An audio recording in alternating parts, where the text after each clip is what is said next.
Hey, what's going on? It's your boy Joe Thunder back once again with another episode of the Joe Thunder podcast, bringing you the latest and greatest, the freshest, the dopest in hip-hop and cannabis news from Denver, Colorado, all over the motherfucking world. You know what I'm saying? Shout out to Be Good Dispensaries, our official sponsor. Check them out for, all your marijuana needs. They got some hot Dylon fire. We got another banger for you today, man. We've had this guy on before. Motherfucking graffiti icon, man. Like, he was just showing me a book of shit from 92, 93, from LA to fucking overseas to New York to Miami. You know what I mean? He's a dope graffiti writer, graffiti bomber. C-3PO MUL crew. What's going on, brother? How you doing? I'm doing well, sir. Thank you again for giving me this opportunity. Yeah, welcome back, man. We had you on, earlier on another podcast with the Muse. Yeah. That was fun. That shit was real dope. You brought cannolis, you know what I mean? That's shit. right. Cannoli. Where's the cannolis? Man, we was running late today, bro. Next time when we do part 3. That's right. We're gonna have to just go over there beforehand, you know what I mean? Just grab some shit and fucking. How's Joe Thunder been since I seen him last? Not too bad, bro. Kind of, maintaining. Like, there's always ups and downs, you know what I mean? But fucking I can't really complain. I'm trying to make some moves, trying to get things going a little better. I see you, bro. Seeing a little more promoting. I've been watching the Instagrams. You've been snapping, dude. You've had a lot of content. I know footage. I'm trying to make it interesting, bro, and I'm trying to grab their attention because it got a lot of homies. Yeah. All over the motherfucking world, and you know what I mean? I definitely seen you up in the game, though. Like, you for sure all up in my feed now. I have to be, man. You made my algorithm, bro. For real, because something be like, man, I be wondering, bro. I be posting some shit like a couple days ago, and then I be having motherfuckers like it today that I know, but they like other shit, and I be like trying to figure out, like, do I need to do more, or is it just like, am I trying to, is it like double dutch, bro, and I'm just trying to jump in, and you know what I mean? Like, same thing happens to me. I'll post something, and I'll be like, boom, 600, 700, 800, likes and shit, and then I'll post something else, it'll be like 14. Right. Or you'll get something like, I've had something too where something will go really good like on Monday, and then you kind of post another part Tuesday, and it'll be like, hey bro, too many, slow down. Yeah, slow down a little bit. That's cool, man. Were you able to see the planets tonight? I didn't, bro. I got off of work and I shot right over here. I wish I would have known because I was on the highway. What's going on with the planets, man? Bro, you can see 5 different planets the next couple days. Okay. It's like some rare shit. You know how every other weekend you hear about some like rare wolf moon or some shit? Yeah. But apparently the planets are popping this March. They've got you can see 5 of them in a row. Do you know which ones? Oh, now you're gonna put me on the spot. I'm putting you on the spot. You can't give me half the information. Venus, Mars. It's like all the ones closest to us, and then I think which ones are those? I'm old and high right now. I have no. All right, it's gonna be Mercury, Pluto's Venus, the farthest, right? Right. Well, is that the one that got downgraded? I don't even know if we had a planet downgraded. We used to have 10 planets. So no, but it's like Mercury, Venus, Mars, and motherfucking Saturn, and then I think Uranus. We pause. How old are you? Nah. I'll give you 2 tidbits, and I've said this before. I've owned an original pair of Jordans, Jordan 1s, the blue and black ones, and I seen NWA in concert at McNichols Arena in '89. Damn. So those are my 2 little things that'll tell you how old I am. Were you a fan of He-Man? Of course. Thundercats? No. I was more He-Man and G.I. Joe's. G.I. Joe. But the OG G.I. Joe. What? No, not the new shit with Serpentor and all that, right? Serpentor is when I kind of stopped. Right. Serpentor was the last shit, but the Snake Eyes, Storm Shadow. You know what's crazy? Is with YouTube, I found out, like, their story. Like, I knew their stories, but I didn't know, like, the whole conclusion. Like, I never knew Snake Eyes died. Did he? He dies in a battle. Oh, no shit. And I never really put together, like, Storm Shadow being a G.I. Joe and a Cobra and kind of going back and forth and kind of really being a good guy when everyone thought he was bad. Like, yeah, there's a lot of stuff I learned that I didn't know. I was like, dang. My wife, she's going to kill me for saying this. Sorry. My wife thought G.I. Joe was like one dude. It was just I could see that. Just one dude. She thought it was Duke. No, it thought it was a guy named Joe. No, but G.I. Joe's was my shit. Yeah, I had a. But so you're that age group, right? Were you fucking with like My Pet Monster? Nah. You didn't fuck with that. After that, it was either like G.I. Joe's, He-Man, or music or sports. Okay. Because I was into music early, like early. You know what I mean? You had like La Bamba and 45 and shit. Oh, I mean, yeah. I mean, all the Temptations and all that stuff. Our parents always listen to music. But as far as rap music, you know, I told you I never really heard Rapper's Delight or The Message till later, till like in college. But my shit was like some Midnight Star, some Freakazoid, some Herbie Hancock, some UTFO, Houdini, Fat Boys. Rest in peace, bro. R.I.P. And if I want to, like, I was trying to think of even like older ones than that, like Houdini, like Curtis I said. Blow. Yeah, Curtis Blow. Right. There was like all that shit. I wasn't too much into like the cats, like the MCs, you know what I mean? I kind of got into with Kumo D too. Okay. You know what I mean? I don't know With if you the ever. glasses, with the Yeah, glasses. I don't remember if you ever heard of a rap group called Mantronics. Yeah, absolutely. You know what I mean? They were kind of like that techno, like house, like hip hop. They were the only ones that ever did that, and that shit jams to this day. It's funny that you said the house thing though, because I was just listening to a different podcast, and they were he was an A&R, and he was talking about early rap, like, you know, groups and stuff, and they were saying that how, like, when Queen Latifah and all these people came out originally, Yeah, it was that house shit. they had to have the hip hop track, and there was That always pump that, to almost jail. that hip house side, you know, beat track had to accompany almost everyone. If you think about it, Jungle Or Brothers. was the B side? They would put the house track with the that's what remix I on the meant. B Right, side. that's what I meant. So you have like Jungle Brothers, Girl, yeah. I'll House You, all that stuff. Those were all early hip hop. Tribe, Daylight, I remember all that shit. They had all that shit. So like the Brand Nubian and all them, they all had house tracks on them. Dude, Brand Nubian was one of my favorite groups ever. You know, was it? Yeah, like, because they were all, like, dope. Like, Grand Puba was on a little higher level because he just had that flow, but Sadat X had the voice, Lord Jamal, you know what I mean? And they were The always... Wild Cowboy. They were always together, and then they broke up, and then they were together, but they always had good tracks throughout the generations. You know what I'm saying? Well, if you were into hip hop at the time, and I guess what a lot of people don't, I mean, they tend to forget like that whole movement of the Daisy Age. Mm-hmm. So you had Tribe, Yeah, you had De all that, La, and Jungle what did they call Brothers, it? Native Tongue. Native Tongue. Right? So they had the whole Native Tongue thing going on, and if you really think about it, for hip hop, it was real bold at that time to be like that hippie, backpack, peace loving De La shit, right? 'Cause What did you think of it? I loved it. My brother, you know, shit, I was part of that Daisy Age shit. My brother loved it. He used to have the little fucking hat that you tie up in the fucking fushnik and shit, you know? Because I was telling you, I seen NWA in concert, and that show was a crazy lineup. Because De La Soul opened up. They did Me, Myself, and I, maybe one other song. And then I believe Slick Rick came on. And actually, like, Slick Rick was my favorite, but he kind of got booed. They wasn't feeling it, you know what I mean? Well, because he was literally that New York shit. And then after that came on, I know Too Short was supposed to be there. The rumor was that he got shot and he couldn't make it. But they brought out the DLC.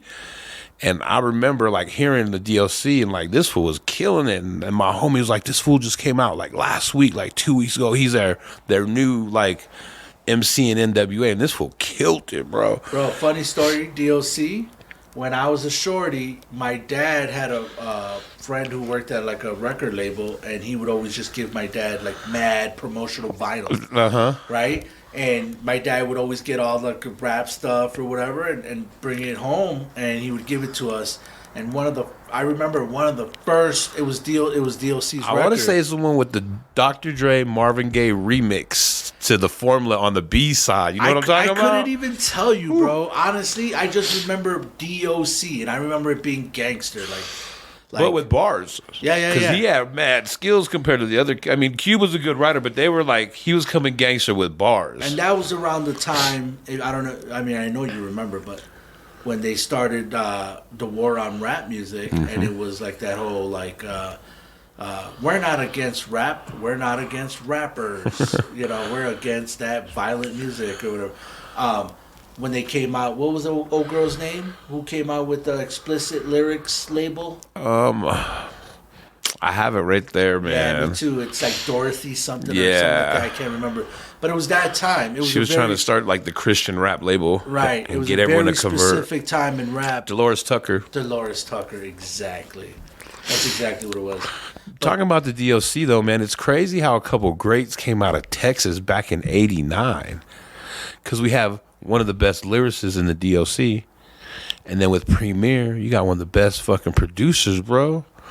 And if you think about it, like his style, that sample shit, is still rocking to this day in Texas. Bro, I'm gonna admit something for the first time. I didn't know that Premier was from Texas or that Guru was from Boston originally till like mid '90s. Like I thought they were like New York, Brooklyn. You know what I mean? Because they were always on that Brooklyn shit. And it wasn't till they called it out on their own album when they were like, "Yo, what's up with your boy Guru, dog? He thinks he's from Brooklyn or something." Where I was like, "Oh wait, they're not from Brooklyn." And no, sure enough, that was But I think it was Moment of Truth, right, when he said that in that album. But yeah, I didn't know that at all. Hey, growing up, who were some of your favorite, MCs or rap groups or producers or whatnot? Growing up, like as a kid or like high school shit. Man, I mean, because if we're talking about like 8th grade, early shit. Yeah, well, you just go through it early, then high school, and now. Super early, like 8th grade, 7th grade, the end of 7th grade, beginning of 8th grade was a monumental year for me. That's when Cypress Hill dropped. First time they did How to Kill a Man, right? That's when the Ghetto Boys dropped, and all the hood was playing. It was that song then they had that beat for the Nike commercial. Oh, you're talking about Mind Playing Tricks on Me. Mind Playing Tricks, that was my shit, bro. 8th grade, Mind Playing Tricks was everywhere. Cypress Hill was everywhere. We were listening to like West Coast shit. We were listening to more like oh man, I'm trying to think of this fool's name. I can't even think about it. Like man, 8th grade was a weird year because that year Nirvana dropped Nevermind, and that was a big deal. But that was like the first alternative shit that I was listening to. I seen him at the Coliseum. Yeah, that was '89, right? Or '91? No, I seen him the year he died, probably. 91, 92 is when it was they that dropped Utero or whatever. Utero. I seen him for that shit. Yeah. But like I'm trying to think like West Coast. We were definitely listening to West Coast stuff. But it was like pre-Dell, pre like Hyro, pre all that shit. It was. Were you listening to backpack shit or were you listening to gangster shit? No, it was gangster shit. Cause I'm thinking like around that time you got like DJ Quick. Might be a little older. You got like Compton's Most Wanted. What was this dude? MC8. MC8, yeah, that's Compton Most Wanted. All that kind of stuff. But Man, that was more, less, and few in between because we were listening to East Coast shit. So like Das Effects came out that year. Who came out first, Das Effects or Lords of the Underground? Oh man, I think Das Effects.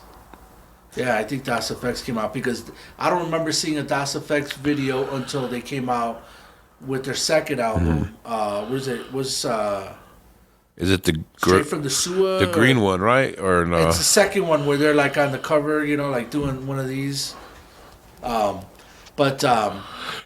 I think Das Effects was the original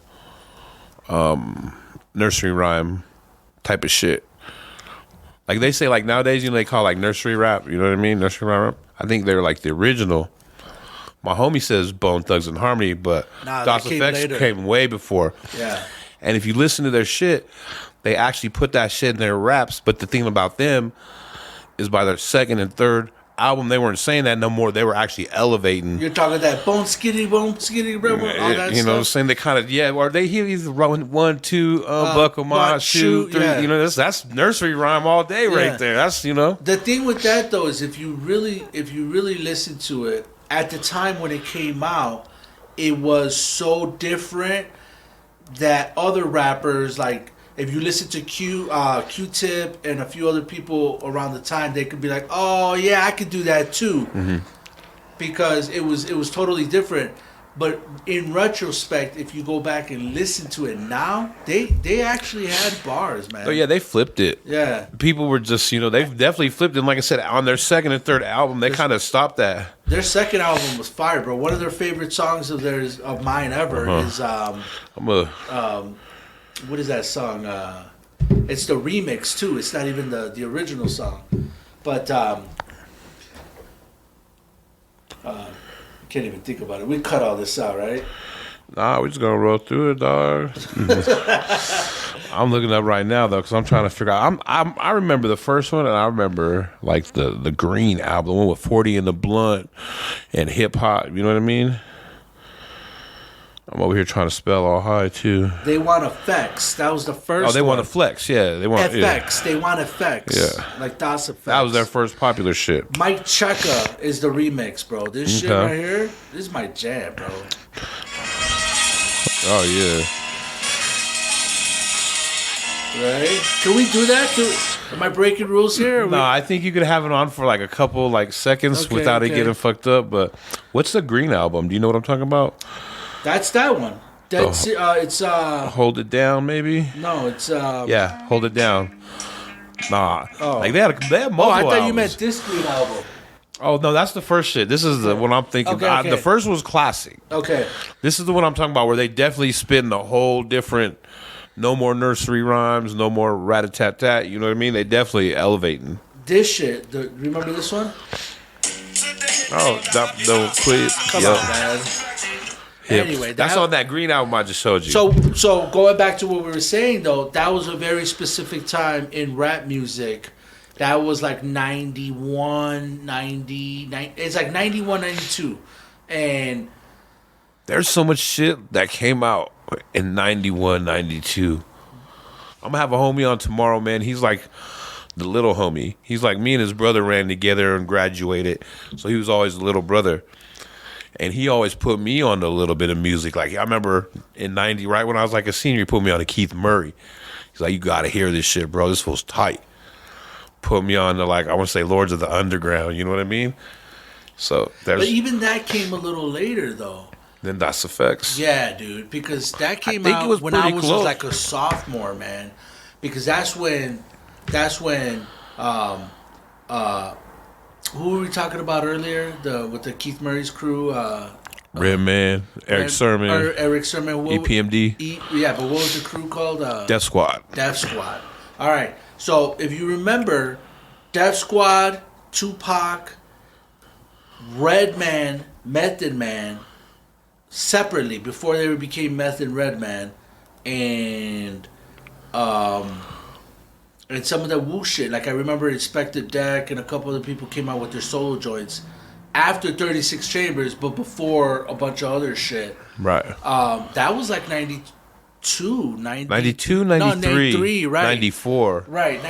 Maybe you might be right. 93, 94. It was a little later because I didn't get it. The Wu-Tang was the same shit, bro. Like I was literally in college one day, and this was way like not when I was like brand new.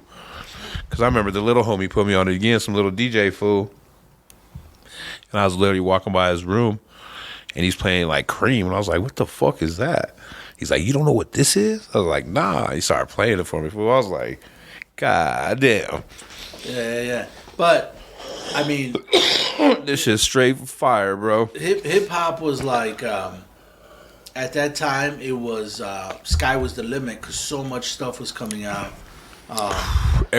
Nas, right? If you think about 93, right? Like Illmatic. If you think about like all the different Wu stuff that was coming out. If you think about like, Nori, Mobb Deep. Right, Mobb Deep, exactly. All that stuff. That was very crucial. But go back even further than that, or earlier than that, rather. You remember the Fushnikins? I do. You remember that? La Smooth. Ain't got nothing to lose. That's right. But all that stuff was. It was a time. So Nas, Mobb Deep, Wu-Tang, all that came out, brought the street back to hip hop.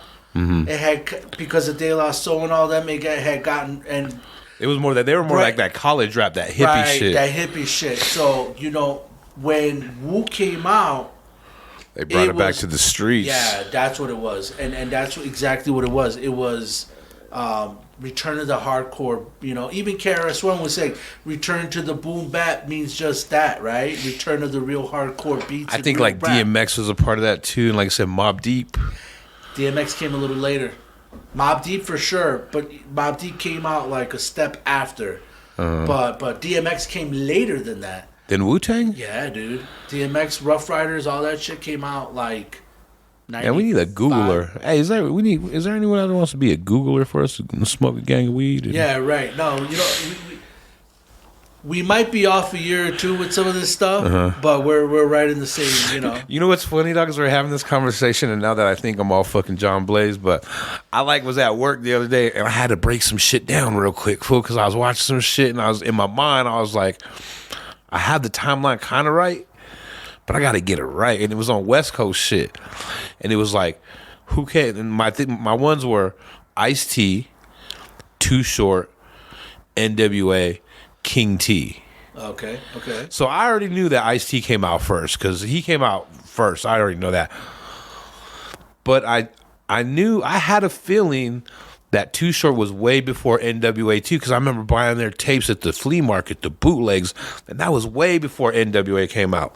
Dude, when Too Short came out with that, fucking, I gotta slow down and let the gold diggers count my spokes, like that to me was craziness, and that was 92. Yes, this is early, bro. 91, 92. And then I would always like put King T and NWA kind of like together because my comparison with them is like when you look at NWA on their first EP or whatever, they look like they're from the East Coast, bro.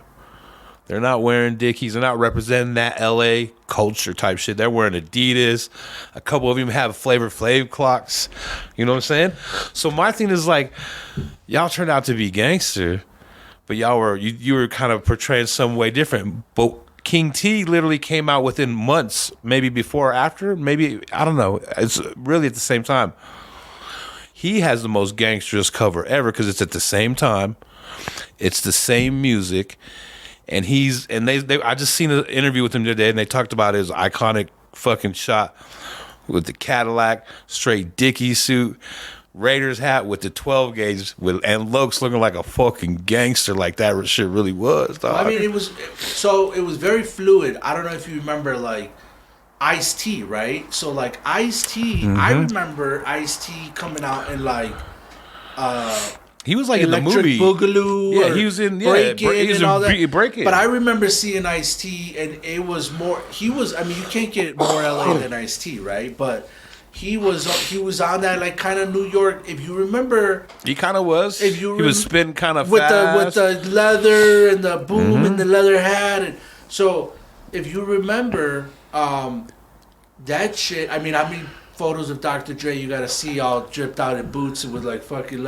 So it was very fluid because they were all emulating the rappers that came from the Houdinis. But that's what I'm saying, though. With King T, he's an original OG in the West Coast. He didn't. Right. He kept it fucking gangster. His lyrics and rap were more East Coast than his look and everything, which is crazy because he talks about Dane and Dane.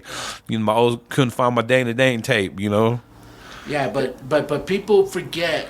You know, or even now, when you know people experiment with hip hop now, and they're a little more on that, like, you know, experimenting with like older themes, or like you know, just even more on like some like you know, I'm gonna speak my truth or whatever. People are like, oh, that's soft. But if you really think about like what was happening, even early in hip hop, that's what they were talking about. They were talking about their day-to-day life. They were talking about like. What happened to me, and whether that was Slick Rick or if that was, you know, I mean that was later, but even Ice Cube, like the day to day, like you know, what's the song that Ice Cube? Today was a good day. It was kind of those kind of raps where people were just experimenting with like, you know. I think Cube was like all over the place. If you look at his career, he started off gangster, then he went East Coast, and he went militant, and you know, and he went to that and went to some other shit. What a beautiful thing to be an artist, though, man. Yeah, you could. You know, you can flip it and bounce it, and one day you feel like this, and the next day you feel like that.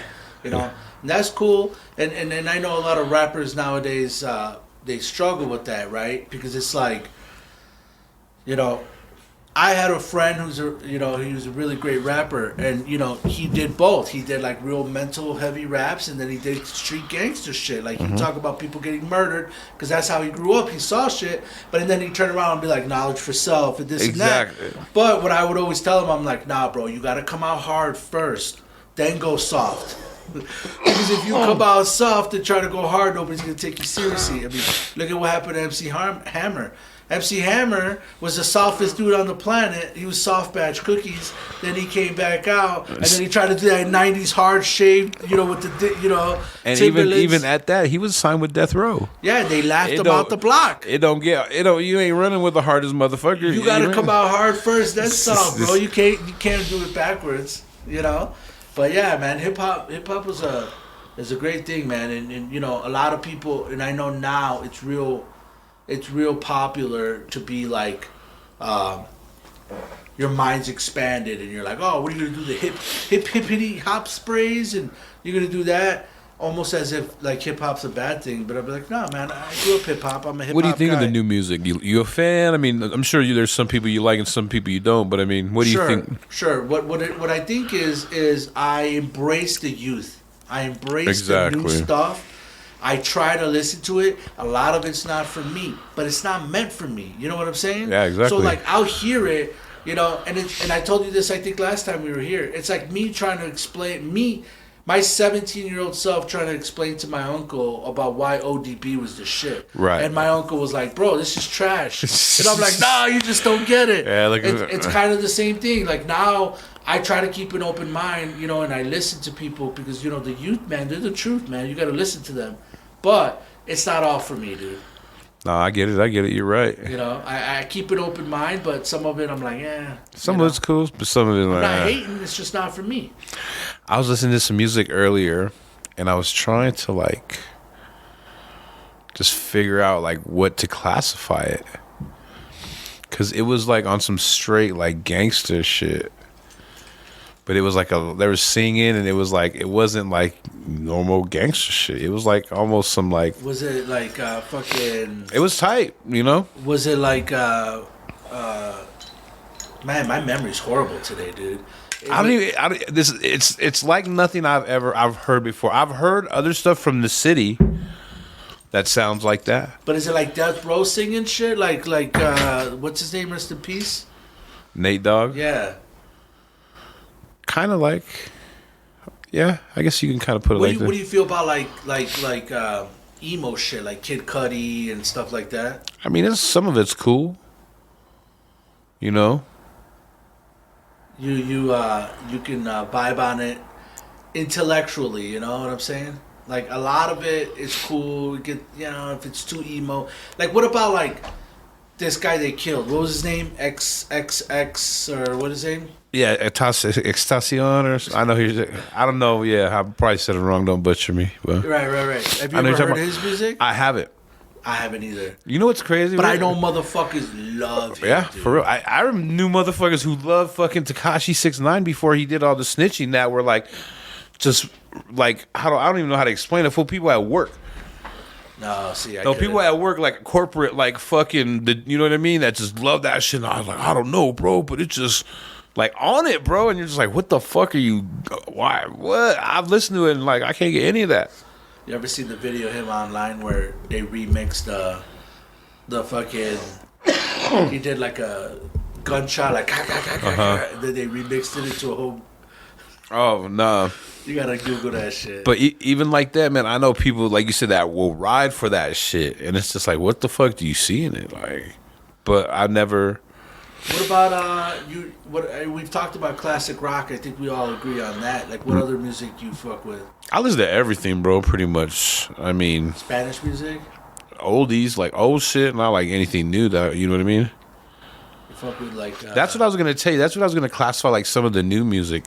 It's almost like that cartel Mexican music. Like the corridos? Yeah. But like American version, but it's kind of the same shit because it's all like it's you know what I mean? It's like not just like saying it. It's like grasping you. type shit, if that makes any kind of sense. Like Tupac would grasp you, Kendrick, you know, kind of grasp you. Like that music, you just like, it starts, you know what I mean? It's crazy.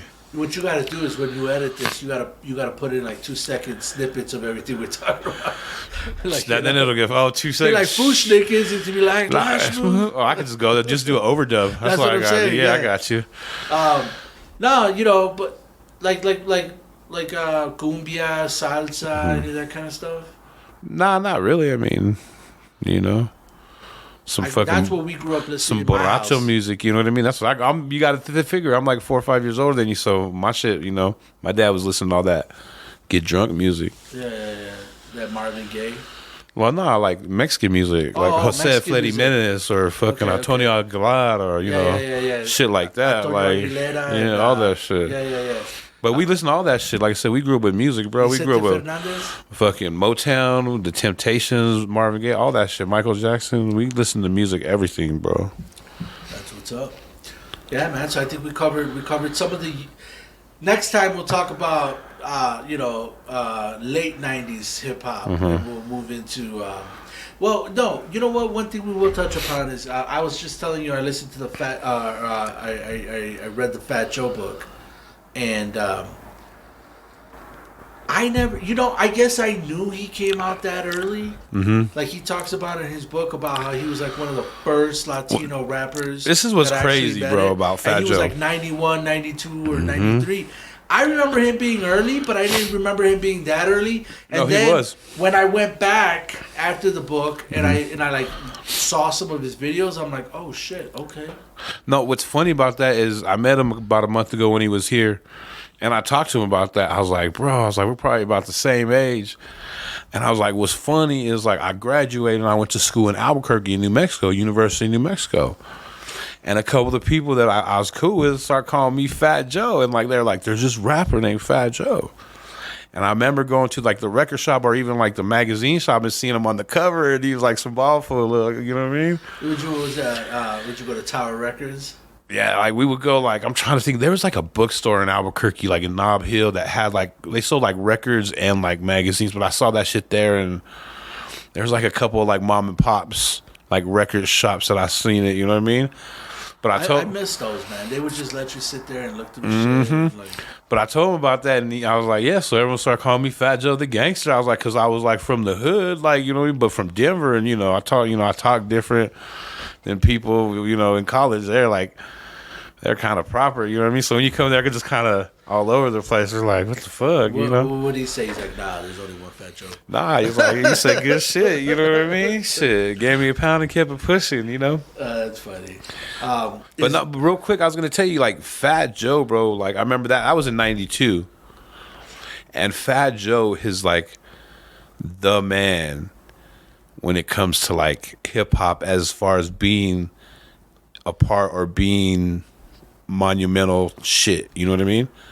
Like, you know what I mean? Like, yeah, I didn't know that till, like, again, I read the book, but like that, I didn't know that he was like digging in the crates and all that shit. And I didn't know today that. I heard a tight ass song by Big L, and I was like, I fucking Shazammed it real quick because I listened to some Tony Touch shit, was like Big L, Fat Joe, and Fat Joe. I was like, damn, this is tight. Right, I didn't know a lot of that, like that early shit, like yeah, big dude. How many motherfuckers can say they have a song with Big L? Well, in the book, he talks about how they were gonna form a group and all this shit. They're on different. Yeah, we're on like kind of some different level shit, bro. It's a trip.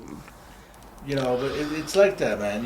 Especially when you run in those kind of circles, man. You'd be surprised how small those actual circles are. As an artist. Like, I'm sure if you read the book, he talks about the fucking being on stage for the fucking freestyle they did with Biggie and Tupac. And, like, he was right there, and he was supposed to be, like, next. And, like, Big Daddy Kane, like, took the mic and kind of cut. There's, like, there was, like, 5 people on stage, you know what I mean? And they let Biggie go, Tupac, and, like, one more person I want to say, maybe Big Daddy Kane went. And Fat Joe was right there, and he was about to go next, and he wouldn't let him go. Like, some crazy shit. But that's monumental, because that's on Biggie's, that CD when he died. You know what I mean? You don't have too many Tupac Biggie freestyles. That's right. I don't know, man. I think those years, those formative years, at least in my opinion, of hip hop, hip hop had a sort of renaissance in the fact that there was artists coming from everywhere. At the time, you had the West Coast stuff. You had all the Hyro stuff popping off. You had Domino, Del the Funky Homo Sapien. You had like all that like Hyro stuff, hieroglyphics, and what are these guys called from Hyro?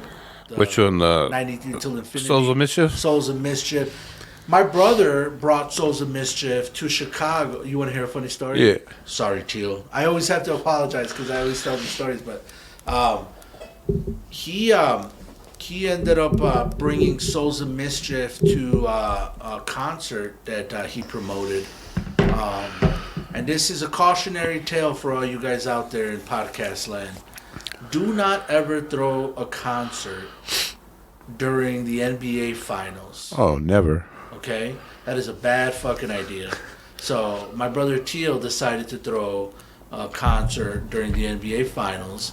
And it was crazy. We had like crazy promotion. We had like rented one of the biggest, theaters you in guys Chicago. went out. Yeah, dude. We had like Ed O.G. and the Bulldogs. Oh my goodness. We had Souls of Mischief. We had like 5 local acts. See, real quick, I wanted to throw some hip hop names out there for you, but I didn't think you'd be able to hang. But you've already said a couple of them that I'm like, Ed O.G. the Bulldogs is one of them. I was like, he wouldn't know that shit. Right. I was like, Mantronics. I was like, I don't know if you know about that shit. So my brother went to, well, again, I shouldn't say that. I'm not gonna say it, but anyway, he went to get Ed O.G. and the Bulldogs and like convince him to come to Chicago for this concert and all this. But anyway, the story is actually NBA Finals, right? There was a big old concert that we threw. We had promoted it. Everything was going lovely. The day. And it was during the Bulls' reign. So, like, the Bulls were, like, NBA Finals with the home team. Right. So, I remember like that day being like, oh shit, today's the finals. And my brother's like, who gives a fuck? Like hip hop, man, we'll come out and this and that. And I remember us standing at the fucking theater, like waiting for like people tickets and stuff. And it was like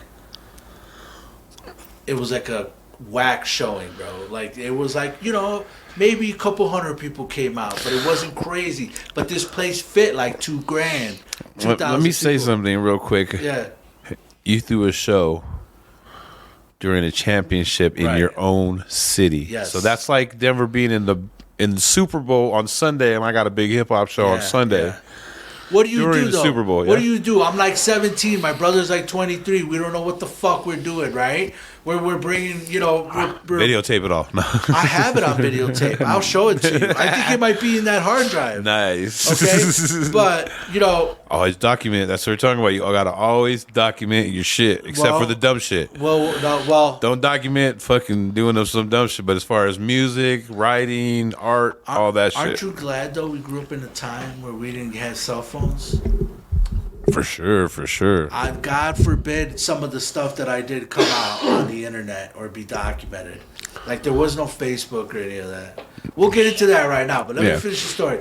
So we throw this, my brother throws a big concert, man. We got G's into this thing. We're paying acts. We got local acts. We got all kinds of people coming through, and only a few people show up. Fucking. Now, when you say a few. A couple hundred. Okay. Hey, but it was I was thinking like when you say few, I was thinking like 20. No, bro. Couple 50. hundred. But okay, like, 200. the spot holds like 2,000. Ooh, it's a big ass spot, so it looks empty. Look, bro, sad as a motherfucker. But anyway, me and my brother laugh about it now, but like at the time he was only in his early 20s, and like we didn't know what the fuck we were doing. We just knew that we were gonna be like, yo, I'm gonna invite Edo, So real quick, can you explain that? Did he go to New York and go like recruit? He went to Boston because they were out of Boston, and he had went over there to recruit these motherfuckers. Say, hey, we're throwing a concert. We're gonna hire you. You coming through?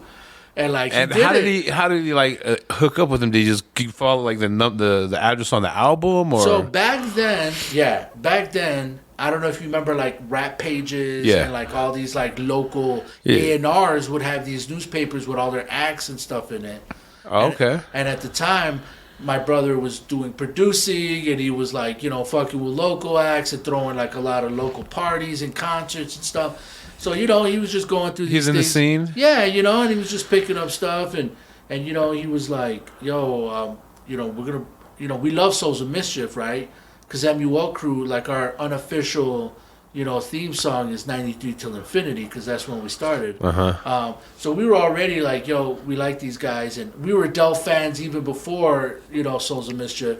Mr. Bob Beliebus. So we were like cool, and he was like, all right, I'm bringing this guy, and I forget who else he wanted that we couldn't get, but it was like pipe dream shit. When you're like 23 and you're like hip hop and you're like trying to make stuff happen, he was like, we're doing this, we're doing that. So he ended up reaching out and contacted these guys, and he put them on retainer and was like, we flew them out to Chicago, put them up in hotels. Oh, shit. Yeah, so it's funny, though, because nobody showed up, man, and fucking, we were all salty as fuck, and I remember, and to top it all off, it rained that day.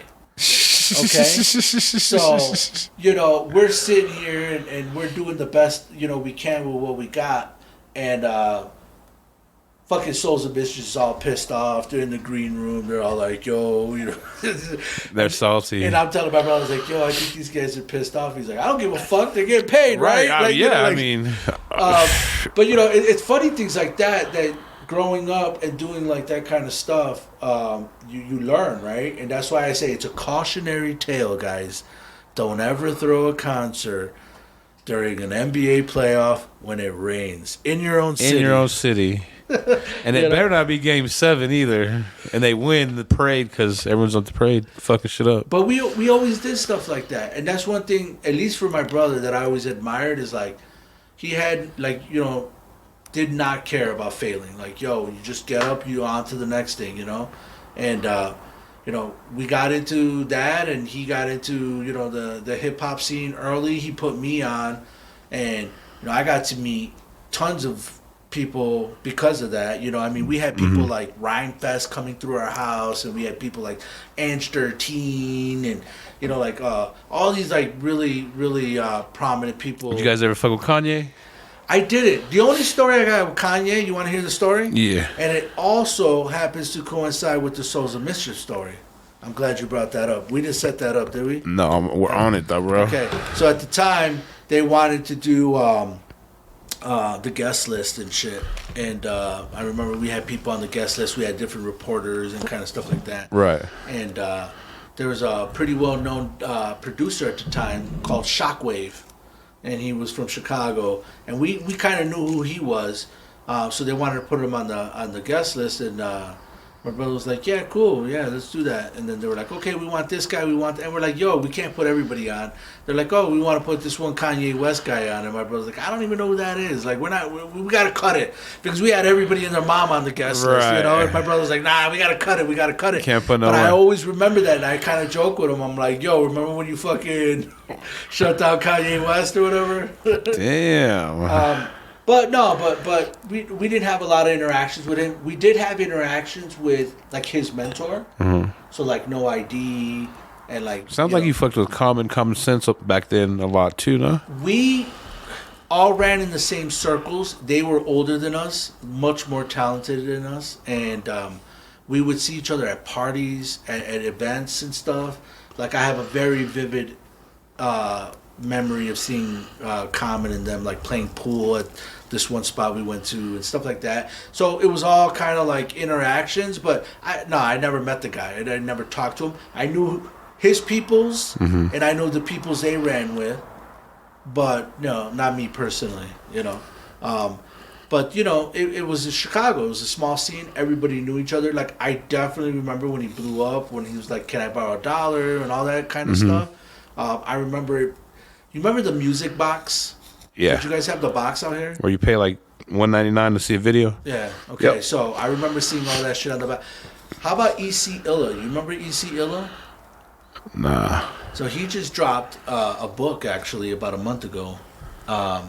EC was like the guy that was supposed to. He was the the chosen child. He was like the one that was. He was supposed to be the next guy, the next one. Yeah, and he got signed, and he was like better than Twista. He's like a cannabis almost. Yeah, sounds dude, like. and he Or like was supposed to kill it, but didn't really. And he was like blowing up on the box, and he was like rotation, and like he was doing good, man. And you know, and he did a lot. He was a white guy though, but he was a gangster white guy.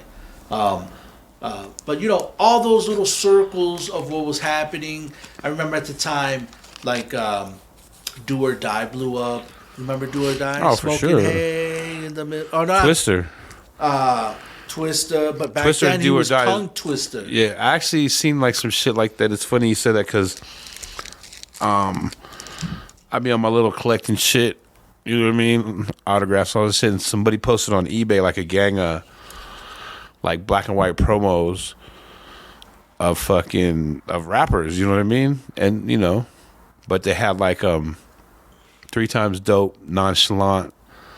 They had Twister, and like some of these pictures were like autographs that like they no longer go by. You know what I mean? And that was one of them. Like I've gotten Twister before, and you know it's a cool autograph. But the one that he signed on that one was the Tongue Twister, whatever. Da da da da da. Another one I seen was they had a Prince Raheem, which is RZA. He probably ain't signed no Prince Raheem autographs in like fucking 50, 20 years. Like those are super rare, and that shit was up to like 500. But it was some cool ass little, you know what I mean, black and white. You remember the little black and white promos that they used to give you? You probably, But yeah, like they had some dope ass shit. Like I was like, damn, like this brought back memories, bro. So like all that stuff. I don't know, man. Hip hop's one of those things where, you had to have been there, right? Like for sure, you had to have been there, and dog, I was that kid. Like I want to post a picture, and I know I have pictures of it. You know how they post the I'm this old type shit. Yeah. But I had like pictures of my room when I was like in middle school, and I was getting the Right On magazines and cutting out the pictures of Run DMC, New Edition, and putting them on my wall, bro. And it was like hip hop. It was like, the LL poster type shit. It's crazy too, because I was trying to explain this to my girl the other day about how, like, if you were a real fan of hip hop, then you remember when that shit was more electronica than hip hop. When you really start getting into like the original shit, like all even the African Bambaataa, like all that. Yeah, like even with no words, like we were talking about, right. Rocket, like all that all shit that was shit. all like it was synthesizers, it was drum machines, it was that shit. And then I feel like when people try to come back to that now, people are like, oh, that ain't hip hop, and I'm like, a lot closer than you think, like, you know what I mean? Right. But that's just, I don't know. That's showing my age, because I remember hip hop like when it first came out. I remember playing or breakdancing on a cardboard in my room while my older cousins playing the Beat Street record. You know what I mean? And a lot's changed since then. It has, bro. It definitely has. So what we got into a hip hop hole right there. I gotta plan what we're gonna do. I'm gonna get it perfect. But hey, well, shit, that's how it goes, But yeah, man, like fucking back in the day, seen so much, heard so much. You know what I mean? Never thought it would be this big. Hip hop? Yeah. Yeah. It was. I remember getting excited, dude, in the late 90s when Target, I don't know if you remember, Target started, had an ad campaign where they were, even before Target, when 7-Up, remember when 7-Up did their hip-hop campaign? And it was like real rappers. I just seen some shit that it was like Allen Iverson, and was it like Common, or was it somebody it was like that? Common, it was like, I think Rakim did one. Oh yeah. And I remember seeing those and being like, "Oh snap, those are real rappers." And in a context of like hip hop rap, but it was a 7-Up commercial. Being excited about seeing that, or when Target first started running some of those like newer commercials, and dudes would come out with a pilot And like, doing the graffiti, yeah. like do the tag on the screen, and they had like a guy doing a head spin. And that was exciting for us because we didn't see that. I know the other day, fuck, I just lost it. That was exciting because we didn't see that. You know, it was like, it was one of those things where, you know, you see yourself in the mainstream. You know, because people weren't showing what we were doing. You know, when we were younger, it wasn't that much. Oh, you're listening to black music. Oh, you're listening to this, or you're listening to that. And I was like, no. Hip hop's different. It's not black music. It's everybody's music. Everybody's music. The culture. This is what we're doing. People didn't get it. They didn't get it yet.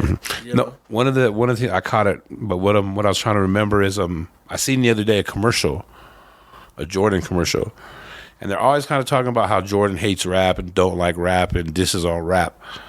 But I saw a commercial with him slanging Jordans with Spike Lee and fucking Humpty Hump from Digital Underground. You know what I'm talking about? Shock G. Yeah. And I'm like, that fool didn't hate rappers. Why the fuck would he have Shock G? And Shock G's the most outlandish kind of rapper type shit. Eddie's Humpty Hump. But you know what commercial I'm talking about? Because I haven't seen it, no. Total Jordan, Spike Lee, fucking Humpty Hump comes in on the like little cloud and says some shit. Bloop, bloop, bloop. I was like, oh man. But that's like you're talking about the Iverson Rakim, you know, fucking commercials. It was starting to take over. It was a good time, man. I think you know, people knock hip hop, and you know they tend to say, oh, backpacker or this and that. And, they try to label it, right? And they try to be like it's, but you know, it's what we needed at the time, and I don't ever knock it because it was something that gave me an identity. Because I don't know how many, you know, videos I gotta show you of me being 15 years old and like trying to convince you that like, yo, I'm hip hop. Hip hop's a lifestyle. Like we're not, you know, that's something I talk about people all the time. Like we take that shit for granted. What are we doing on time? Oh, we're cool. Just keep rolling. So we take that shit for granted, you know, all the time. But it's like, it wasn't enough for us to be part of the culture. Like hip hop was one of those things where we needed to express to other people that we were our own culture. So I'm telling you, I'm not lying to you when I tell you 15-year-old me was like, I'm hip hop. Hip hop's a culture. There's like me needing to express to other people that you're trying to sell it. My identity. Yeah. Right? This is what you are. That's crazy, bro. That's craziness as far as being able to, you know, people nowadays be like, you know, we got to speak the truth. And, you know, we got to be who our genuine selves are. And we got to be, and then, you know, we put up these labels in these fronts. And then I look back and I say, you know, what was my 15-year-old self? Why was he trying so hard to prove to other people what hip hop was and what? Because we loved that shit. Because we loved it, bro, right. And we wanted to share that shit. Whenever you're fascinated with something, you want to share it. You're like, that's what you know. You love that shit, right? You're excited about it. You want to like shout it out to the world. That's something I noticed that people now tend to kind of clown a little bit and be like, "Oh, you're what." It's fucking right. You know what I mean? Like, yes. I was gonna say, it's almost like being a dope-ass DJ, too, bro, finding that B-side that's just fucking banger that no one really knows, and you fucking just like, oh, look what I found, and you play that shit and be like, damn, because I always still to this day hear shit like that, like, that's old as fuck, and be like, where the fuck was I? You know what I mean? So I'm also going to posit this to you, all right? What about, I'm going to move a little closer. What about, graffiti? If you look at graffiti, almost every single interview pre like 96, I'm gonna do a super cut, and when I post it, it's gonna be, I'm gonna post it, I'm gonna fucking at you at it, all right? But every fucking pre 96 graffiti video or interview anywhere, you always hear some awkward teenager being like, well, I'm a graffiti writer. We're not just vandals. One day, you don't know where this art form is going to be. We're going to be in museums and stuff. And we're going to do this, and we're going to do that, and blah, blah, blah. Every interview, all right? Now here we are, 2023. And we're in fucking museums, and we're making movies, and we're doing all kinds of shit. But like you said, though, because we're the ones, our age group is the ones running shit and controlling shit. And, you know, we're probably going to be running for another 20 years. But we had that vision, bro. We had the vision of we wanted to break out of that. That old school shit. Keeping it old real, like that mentality. old fucking two bed, I Love Lucy shit. We Keep it wanted real. to legitimize what we were doing. And you think And I'm show fronting. them like this is legit, like you said. And you think I'm fronting. But take my word on this podcast, guys. I'm going to do a super cut of every fucking interview pre-96 of people being like, this is a real art form. We're going to be in museums. We're going to do this.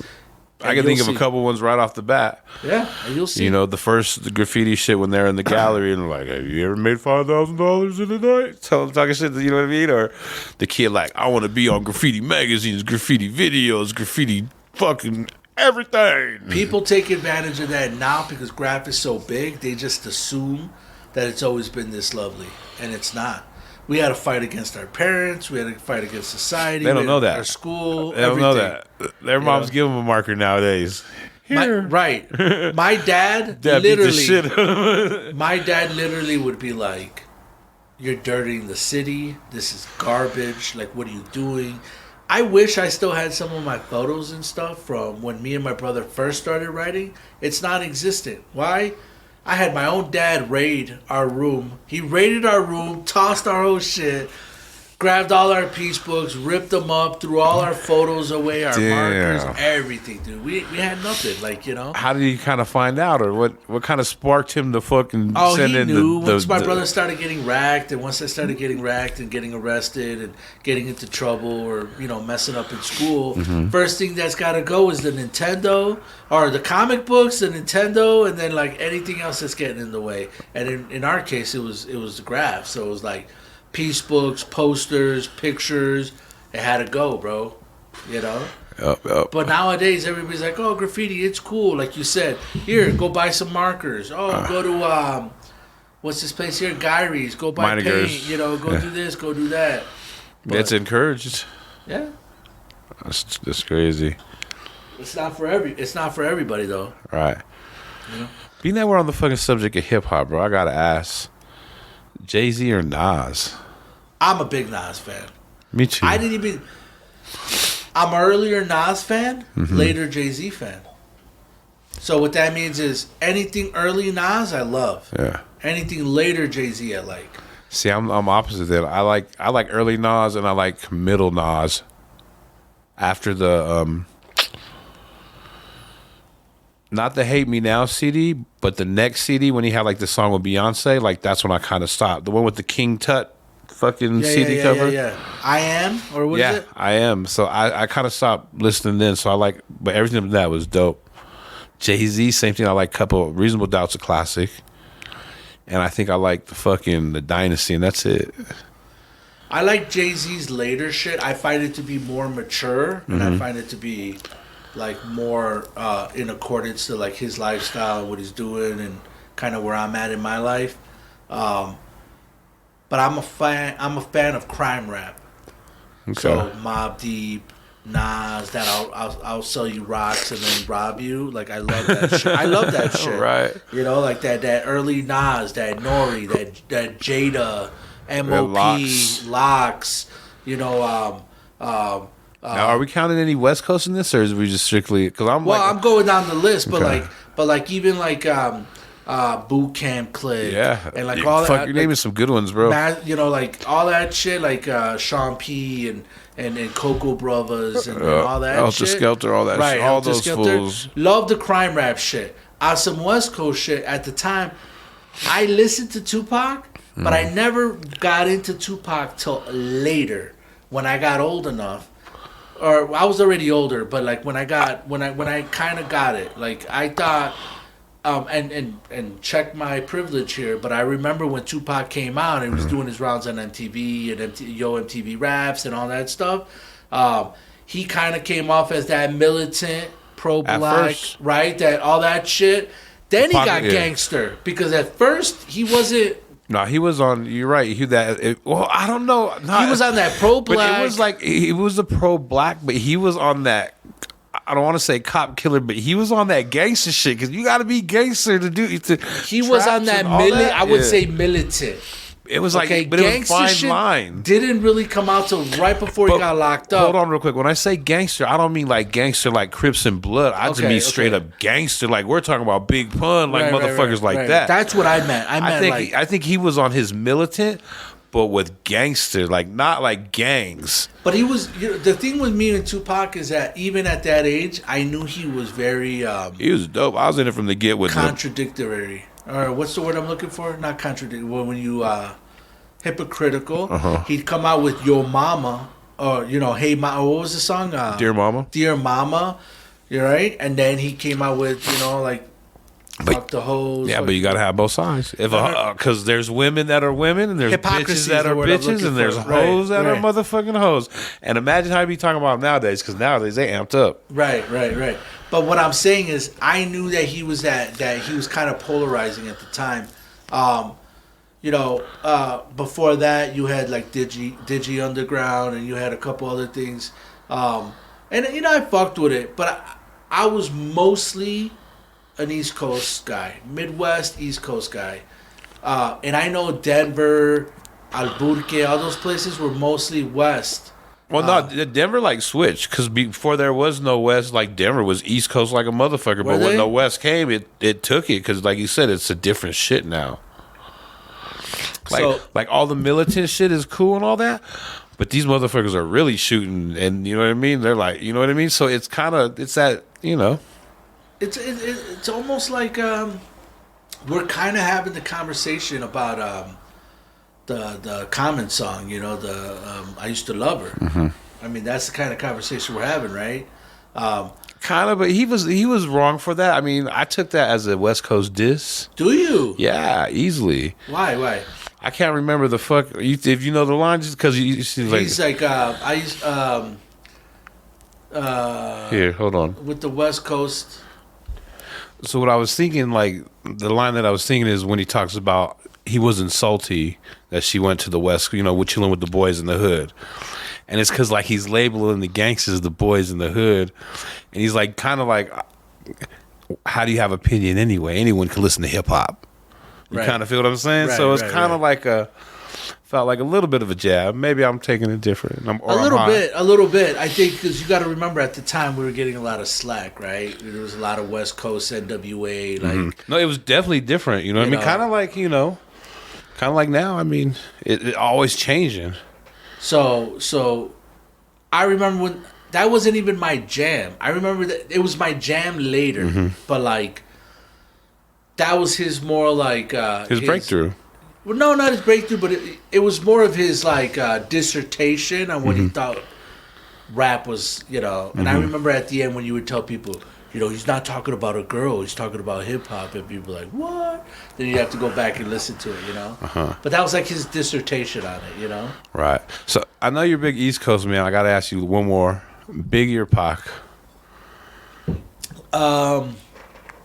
Biggie or Pac? I gotta say Biggie. But for different reasons. As I get older and I go back and I look at kind of some of the themes that Tupac was talking about, I could almost relate to them more now because he was talking about, the struggle and a lot of stuff that was going on. Biggie, he was very lyrical, right? He was very lyrical and very versatile, and he rode the wave of harmony and all that. Right, you had to ride the beat. Right, but it was less. He was more of a storyteller, and it was stories that he was telling. It wasn't necessarily relevant as far as like some sort of deep real thought. Life shit, right? Tupac dealt more with real life stuff and what was happening, and maybe not. He was more in your face about it. Right. So as an older person, I can be like, damn, that fool was right. Yeah, right, exactly. Like it's like when you listen to Dead Prez now, and you're like, they were saying that. Yeah, they weren't bullshitting, bro. When they were talking about the government and what was happening, it's so relevant. And you think they were saying it at a time when people weren't ready for it. Yeah, fuck no. So it was all like, oh, those guys are militant, they're whacked out, they're conspiracy theorists. And then you listen to it now, and you're like, damn, everything Dead Prez told us was true. So it's kind of the same situation with Pac or Biggie. Like, yo, Pac was talking that, That real shit. Right. And as I get older, That I current realize shit, that current... But at the time, Biggie had the dope music, the dope cuts, and, the records he was putting out were, like, fun, right? Yeah. So, I would say Biggie for a lyricist, but Tupac for, like, I think long-lasting, icon. Yeah. I mean, there were two big...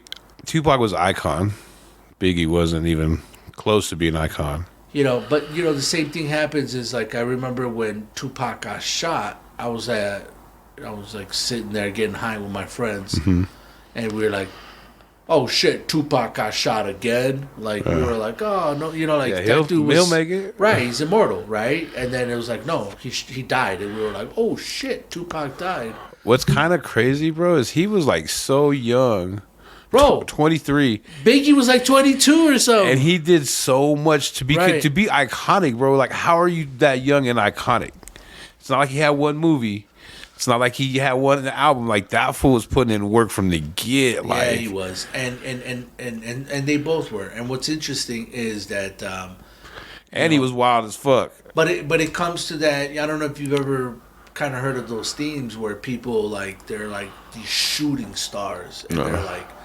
They burn fire hot and they like do work and then they're gone, and then you have these people that are like mad consistent. They're just sitting there and they just steady put it in the work. Real quick, what would you prefer?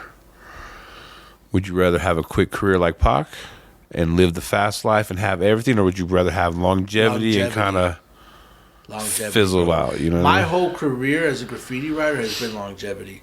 I've never claimed to be the most up. I've never claimed to be the hardcorest ever dude ever. Like, I'm mad humble about my stuff, but I do claim longevity. Like, as far as like being able to be out there at my age and still painting, still doing shit, and still like steady. Like, my career has incrementally got improved, better, right? And I don't know if you ever see these like self-help graphs you see on Instagram all the time. Yeah. And it's like you can go like this or you can go like this, but you both get to the same point. And I always gradually, like, I feel that the older I get, I'm like, you're like the yodeler on the fucking Price is Right, going up that mountain. Exactly. You know what I mean? I'm the yodeler. I'm that old. Right. And I've never claimed to be the craziest graffiti writer in the world, but I do claim to have been significant in every single genre that I've been in. Every generation of graffiti, everything that I've been in, I've been what do you call that? A person that produced and show and proved. Just active and right. And then as a career, overall career, I could say that, I've moved forward. But I never claimed to be that dude. Like, I know dudes that are crazy talented, bro, and they're artists and, like, phenomenal artists and great people and everything, but they come out and they do their thing and then they're gone. They're gone. Here, they got them all. We're going to get to all that here in just a minute. We're going to take a quick break. Just a little part one talking hip-hop, and be right back.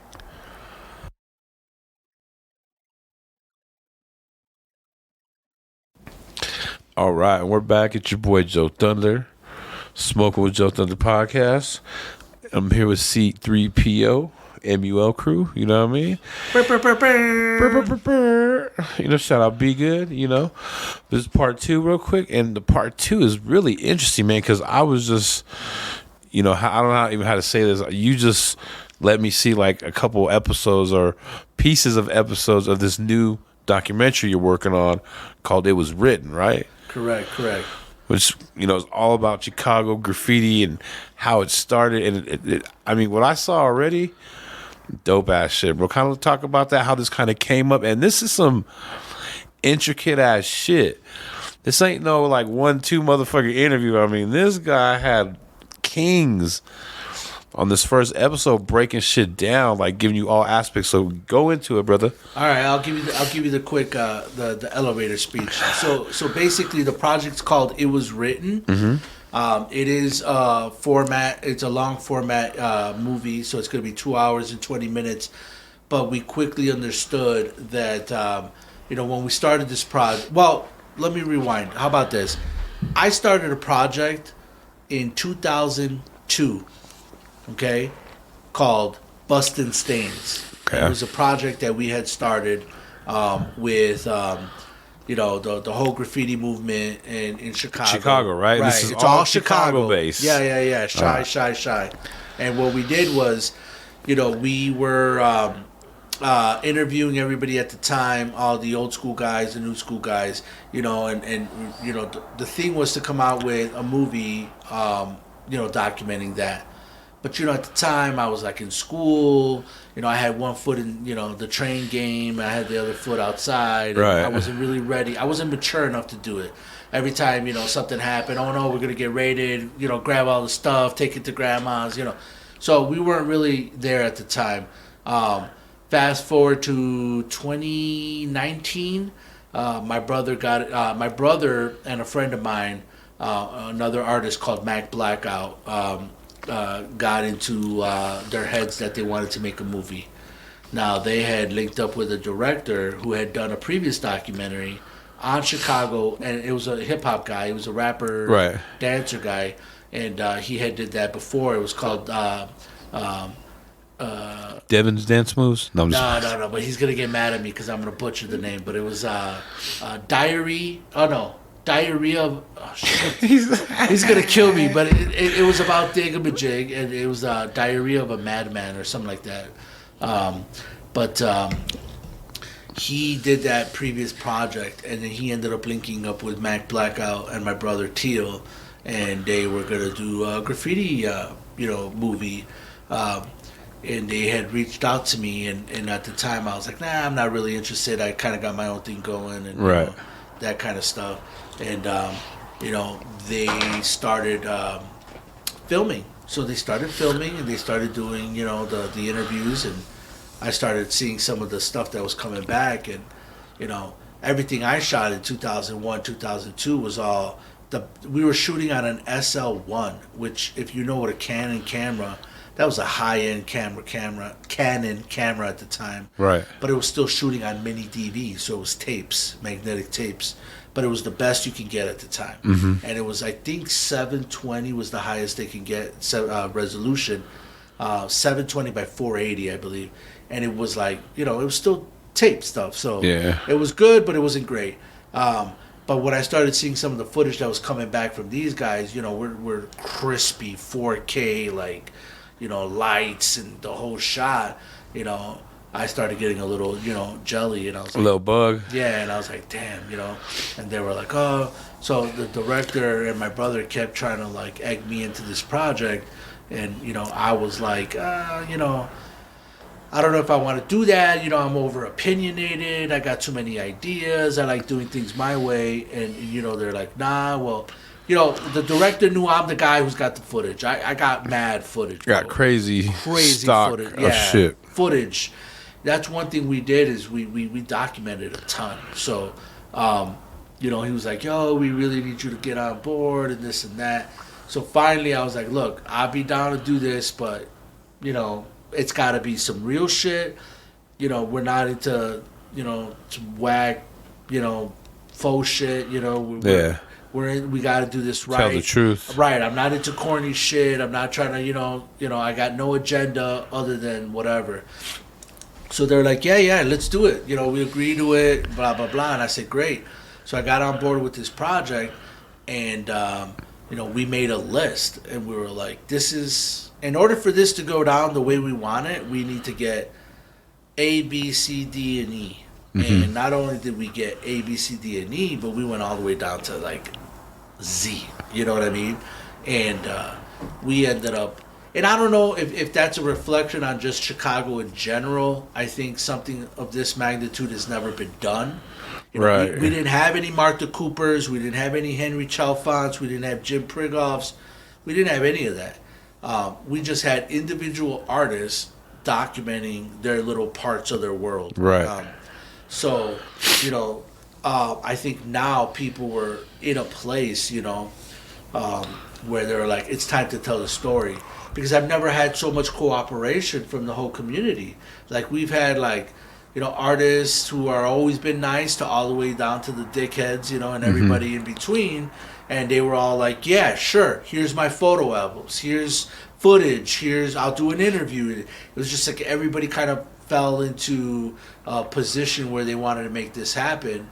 And I think that was the perfect time to do it because we were really, really fortunate to be able to have access to some of the stuff we had. Right. Like, it looks like you have some fucking amazing footage and archives, man. Yeah, man. And that was just, and I don't know if you heard, there was this thing that happened like a year or two ago where people started getting sick and they started closing businesses and like you started having to wear masks. It was crazy. I don't know. But people, and they shut down. We had to shut down, man, because they, What do you mean? Well, people were getting sick, remember? Yeah, no, I know what you're talking about. What do you mean? Oh, you mean the whole country? I got what you're saying. Well, nah, I'm just fucking with you. The pandemic, yeah, right? No, I know what you're talking about. Right. So the pandemic happened, and we had to shut down along with everything. They weren't flying. They weren't doing anything. So, we basically lost that whole year, right? Because, footage? Yeah, well, of interviews, and, we just got set back. So I got what you're saying now. We were supposed to kind of be a little further along than we were supposed to. That was my weak attempt at jokes, by the way. But I'm we high as fuck over here. But we definitely should have been further along than when we were. Got what you're saying, yeah. But regardless, again, we were so fortunate to be able to get what we got. I mean, when you were saying earlier when you introduced it, you said, "Oh, they got kings, we got this." Dude, we got cream of the crop. Yeah. We don't have people. We have the people. You know what I mean? Yeah. And like the people that made it happen, and so this project is crazy labor of love between. There's like 7 of us making this movie. That's dope. Yeah, and the movie is, and when I say movie, we've actually expanded it. So we said 5 episodes, right? Right. So we're actually still doing the movie, but we've also have so much stuff that we've expanded the whole project to do 5 1-hour episodes. Right. Okay. You guys are done, or you guys are about at number 4, and pretty much, right? So yeah, we're at number 4. We've got 95% of all the interviews and shooting in the can. So we're almost done with complete shooting. We're editing. We are in episode 4, and we're basically refining. Yeah, just every day. And something new happens every day. And if it's not us dealing with like archives or trying to get clearance for footage or trying to get licensing for music or try to do it's a big ass task, bro. Yeah, it's crazy. And let me tell you why it's crazy. Because we're not anybody can jump on YouTube and steal video. But to do it right though, to like get clearances and to get, because if you have 100 people involved, you got to get 100 write-offs, bro. It's not like you said, just taking it. So that's I think the main difference is we're trying to do right. Every photo that you saw in those episodes I showed you has been released and licensed to us. Like, I can go jump online and steal all the JoeThunder photos I want, but if I want to upload it to, some shit that's going to be legit, service or like Hulu, or they're not gonna go for that. Like, you just can't jack people's copyright and then be like, oh, this is ours. No, you got to get releases for every single photo you use.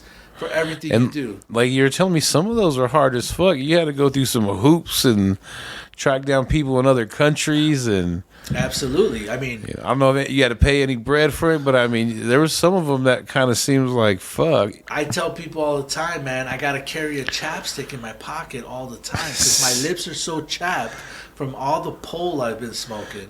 You know what I mean? Because you got to call people and you got to, ask them for favors and you got to ask them for this and you got to trade and you got to do like concessions, which is... What do you mean by concessions real quick? Like sometimes people are like, yo, I'll give you this photo. Oh, yeah. But you got to promise me, it's going to be in the movie. Or you got to, I'll give you this one photo, but you got to give me full credits and, you got to, you got to trade photos with me, or you got Yeah. so there's Give him a always canvas or something. right. There's always something. Give him an ounce of weed. You know, there's always something that we have to concede on and be like yes.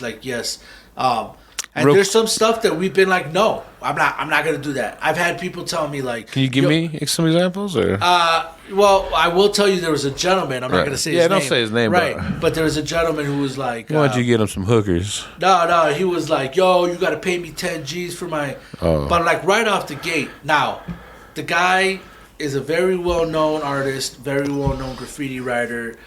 Did a lot of work, mad respect in the streets, you know, a bunch of stuff. He can make that call. No, Okay. you know, he thinks he can make that call, but at the end of the day,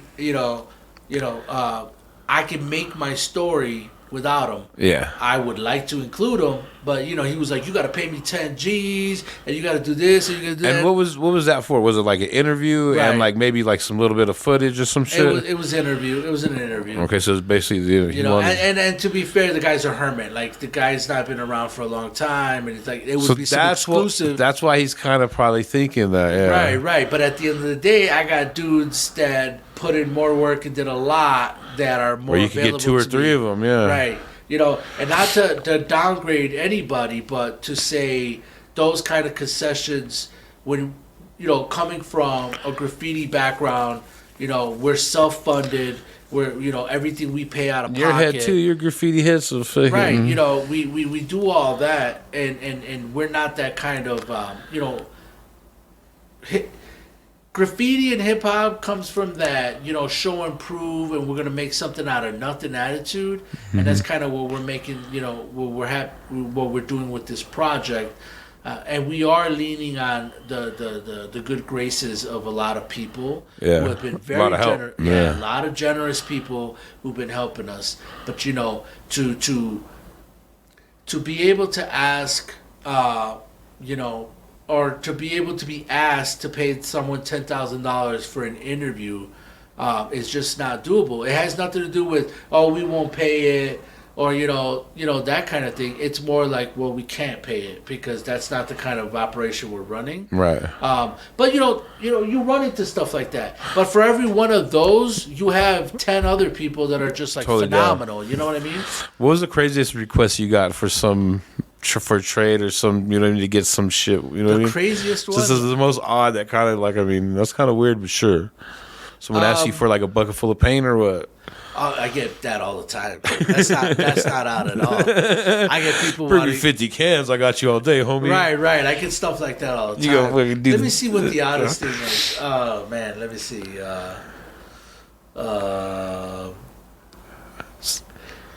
I don't know, man. I the weirdest thing I guess was somebody asking me for like a random orange dot German fat cap.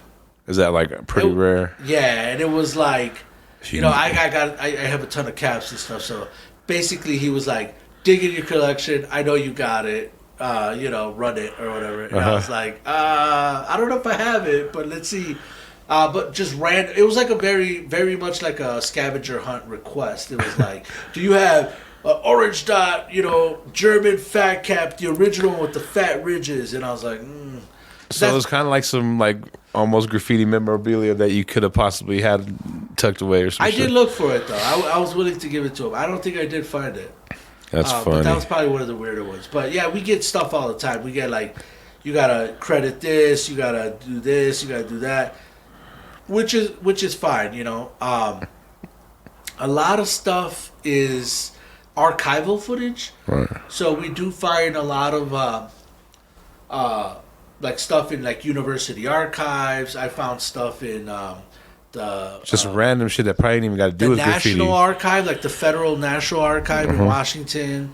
Yeah, that's funny that you said that. Don't even got to do with graffiti. A lot of the stuff, I call myself an incidental archivist because a lot of the stuff is incidental. So, for example, Like I'll find news, probably is a big one. Yes, I'll find a photo, and it'll be like of something else, but in the background there'll be like a piece, or Right. like there'll be like a tag or something. Incidental, which means like outright, like if you Google like blah blah blah, you're not gonna find it. But if you happen to find one news, clip of something that happened, and there's a reporter, and in the background you got like mad villains, that kind of stuff, But yeah, so basically what we're doing is that, we're trying to piece together a whole narrative of Chicago. The story is actually about the battle between the 90s writers and Mayor Daley's administration with the graffiti blasters. And I think I talked about it in the last podcast. That's actually the David and Goliath story, the meat of it.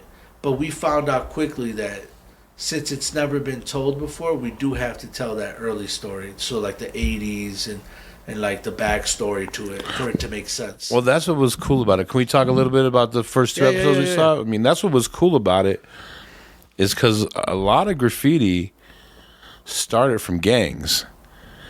And your first whole episode, before you guys even, how do you say, go bombing, doing pieces, catching any of that, is the breakdown of how it started with the gang graffiti. You know what I mean? And they talk about one of the things that you guys talked about last time, which I thought was kind of crazy and tight. They talk about when they would diss their rivals, they would do it upside down. The flip it, yeah. Or they would do it backwards. You know what I mean? You see your name backwards, and that was like some crazy diss. And they were showing, there's, footage of that shit. You're just like, damn, that shit. I was talking to your boy Shu about that. He was like, he like commented, and he was like, oh, is that why they do it? He goes, I had some fools flipping TKO, and I was like, why the hell are they doing that? Uh-huh. And I was like, well, because they got beef with you, and he was like, oh, that's crazy.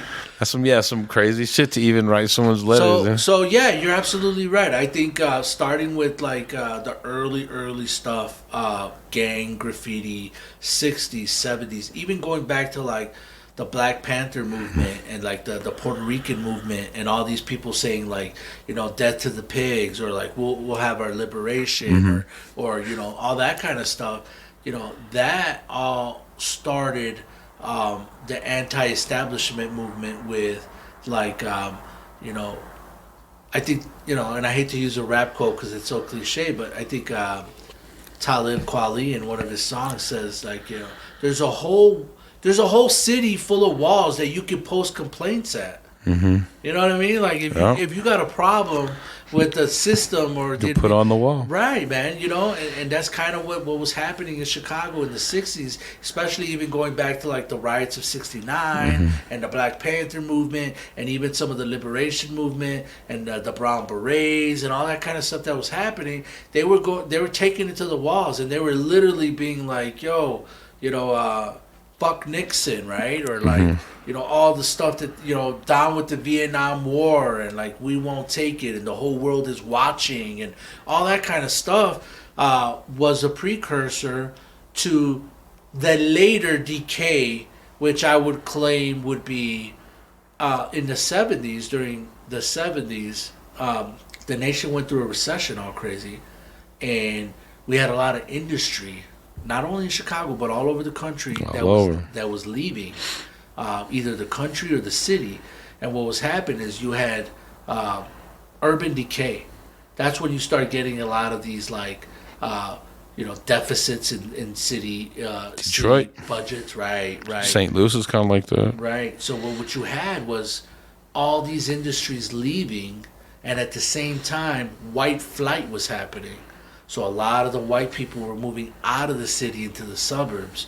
So what you were happening is there was a vacuum, and you had crime, drugs, all these things that were happening, and the walls and the gangs were a reflection of the current social and economic situation at the time. So I don't think it's a coincidence that as financial expectations were going down, crime was going up. Right. You know that, right? If people don't have jobs, if they don't have money, crime's going to go up. Right, crime's going to go up. So what was happening is you started seeing it all over the country, man. And in the 80s, late 70s, you had things like the heroin epidemic. You had all these crazy things happening. You had all these people coming back from Vietnam, right? And they were jobless. They were addicts. A lot of this stuff. So of course they brought it back to the community. So you ended up getting an influx of gang members, of crime, and they were marking their territories. They were differentiating themselves from the norm, and all that led to what they call, I guess, what is it called? The K, right? Or urban plight, or whatever it was called.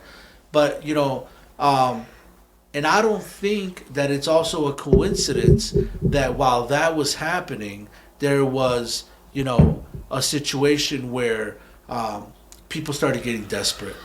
And when people started getting desperate, out of desperation comes creativity. And from creativity, you start getting these people that are from the Bronx and from Brooklyn and from parts of Chicago and Detroit. And you start getting all these people, and you get this thing that is born, which was hip-hop. And it was basically an alternative to a lot of that. It's a lot of gang. Right. Gang a lot life. of that stuff was happening. So you were saying about how the first episode was about gangs. That's what our first episode is about. Right. It's about what led up to that whole... To really the big bombing. Yeah. And graffiti movement.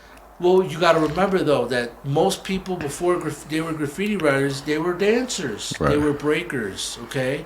So what happened is you got a lot of people trying to find an alternative to try to be able to, make those things happen. And they needed a distraction is what they needed. One of the things on the first episode that I really thought was tight, that I was liking, digging, is when you guys start talking about hitting rooftops. And then the gang scene that you were hitting rooftops and getting exposure. So they start hitting the rooftops. Can you talk about that real quick? Yeah. So in Chicago, there's like a big thing. We're known for our rooftops because, sure, we painted the trains, we painted the buses, we did streets, but rooftops played a big role because we were able to, really take advantage of that canvas space because there was so much of it along the train lines. And everyone rides the trains, right? That's the fastest way around. Is Absolutely. It faster than driving? Oh, it is. And you can get across the city.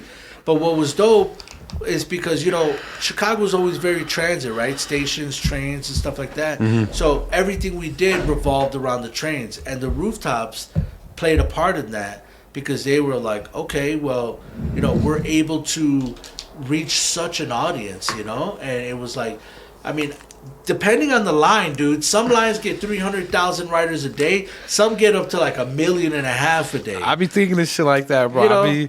I put like some slaps right there, fucking in and out, bro. And I'm like, so many motherfuckers be hitting that shit daily. The gang of fools will see. Boom, boom, boom. When the gangsters started to see what the riders were doing, and they were like, oh, these fools got it locked. Like they know that like people are gonna see it. They also went up. They went up, and they started painting the rooftops, and we started vying for competition. Some of them, like the Color to Deuces, the Royals, like there was real good, dude. The gang graph was like sign art. It was very well, like they had like logos and they had like numbers. Yeah, that shit looked legit. There's some legit productions. Yeah, right? Dude, they had full on, and they had like members that were just the writers, the right, graffiti dude, writers. They were the artists that would hit of up the gang, the spot.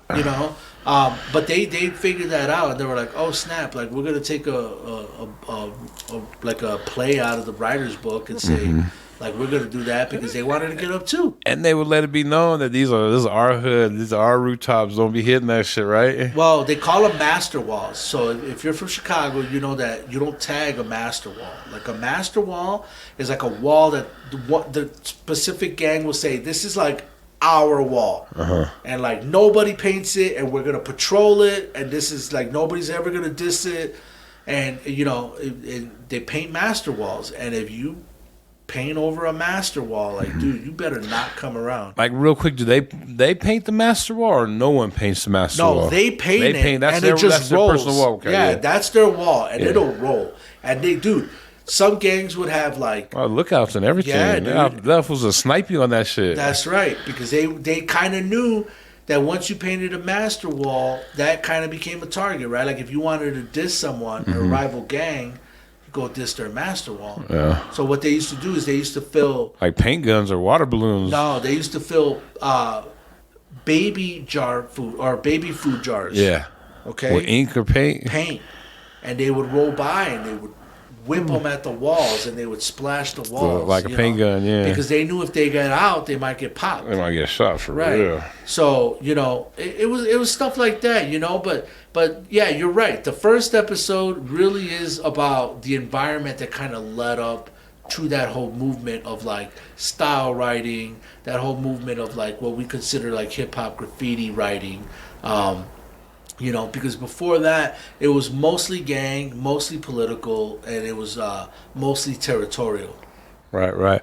Hey, one of the things too is as far as the documentary goes, I don't want to say there's like a lot of famous graffiti writers from Chicago. That's not the way I want to phrase it, but there's a lot of graffiti writers that have done dope shit, or are kind of like you said, there's some that are, invented Mortal Kombat.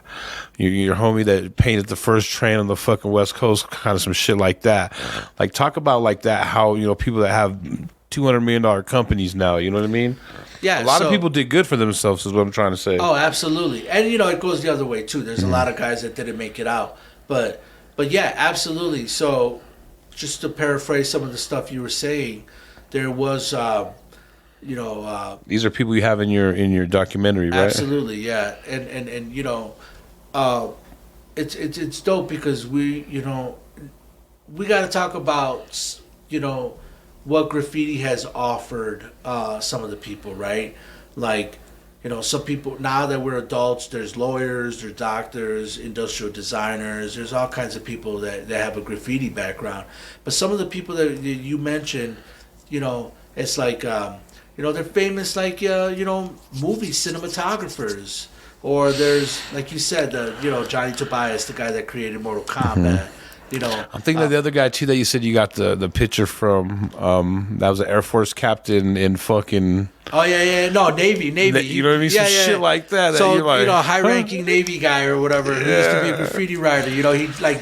joined the Navy like right out of like while he was like 18 or 19, and now he's like retired in Guatemala. But he collected and documented all that shit. Like, shout out to Cy Mars or whatever. He definitely is a collector and documented a lot of that stuff.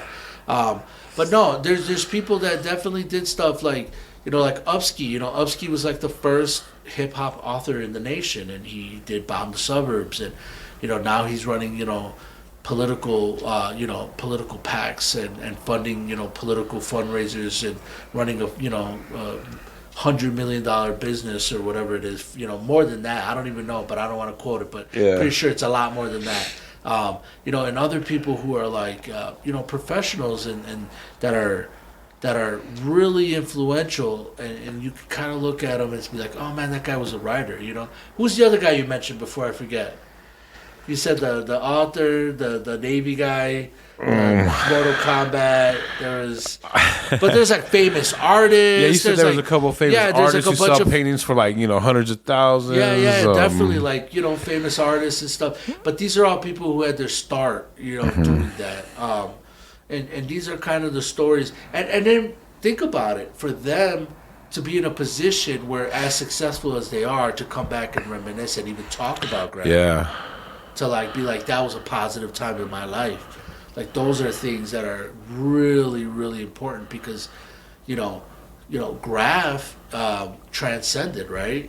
And it was a thing that people, I don't care how old you are, man, people love that shit. And that's a beautiful thing, man. Heck yeah, no, for sure. Damn, I have my next question ready. I fucking forgot it, bro. Like, so we were talking about like not like the people who've come out of Chicago. And then in the second episode, I can't think of the name. I don't want to say the wrong name. Keith Haring? Yeah. Could you count that as a Keith Haring episode, or No, but it's a big part? It comes out in it. So there's a part where I didn't really catch that. What originally made him come to Chicago to do that mural? Did they pay him? Or? Yeah. So the Chicago Public Schools had a program in 1989 where they were bringing out a bunch of famous artists to do stuff.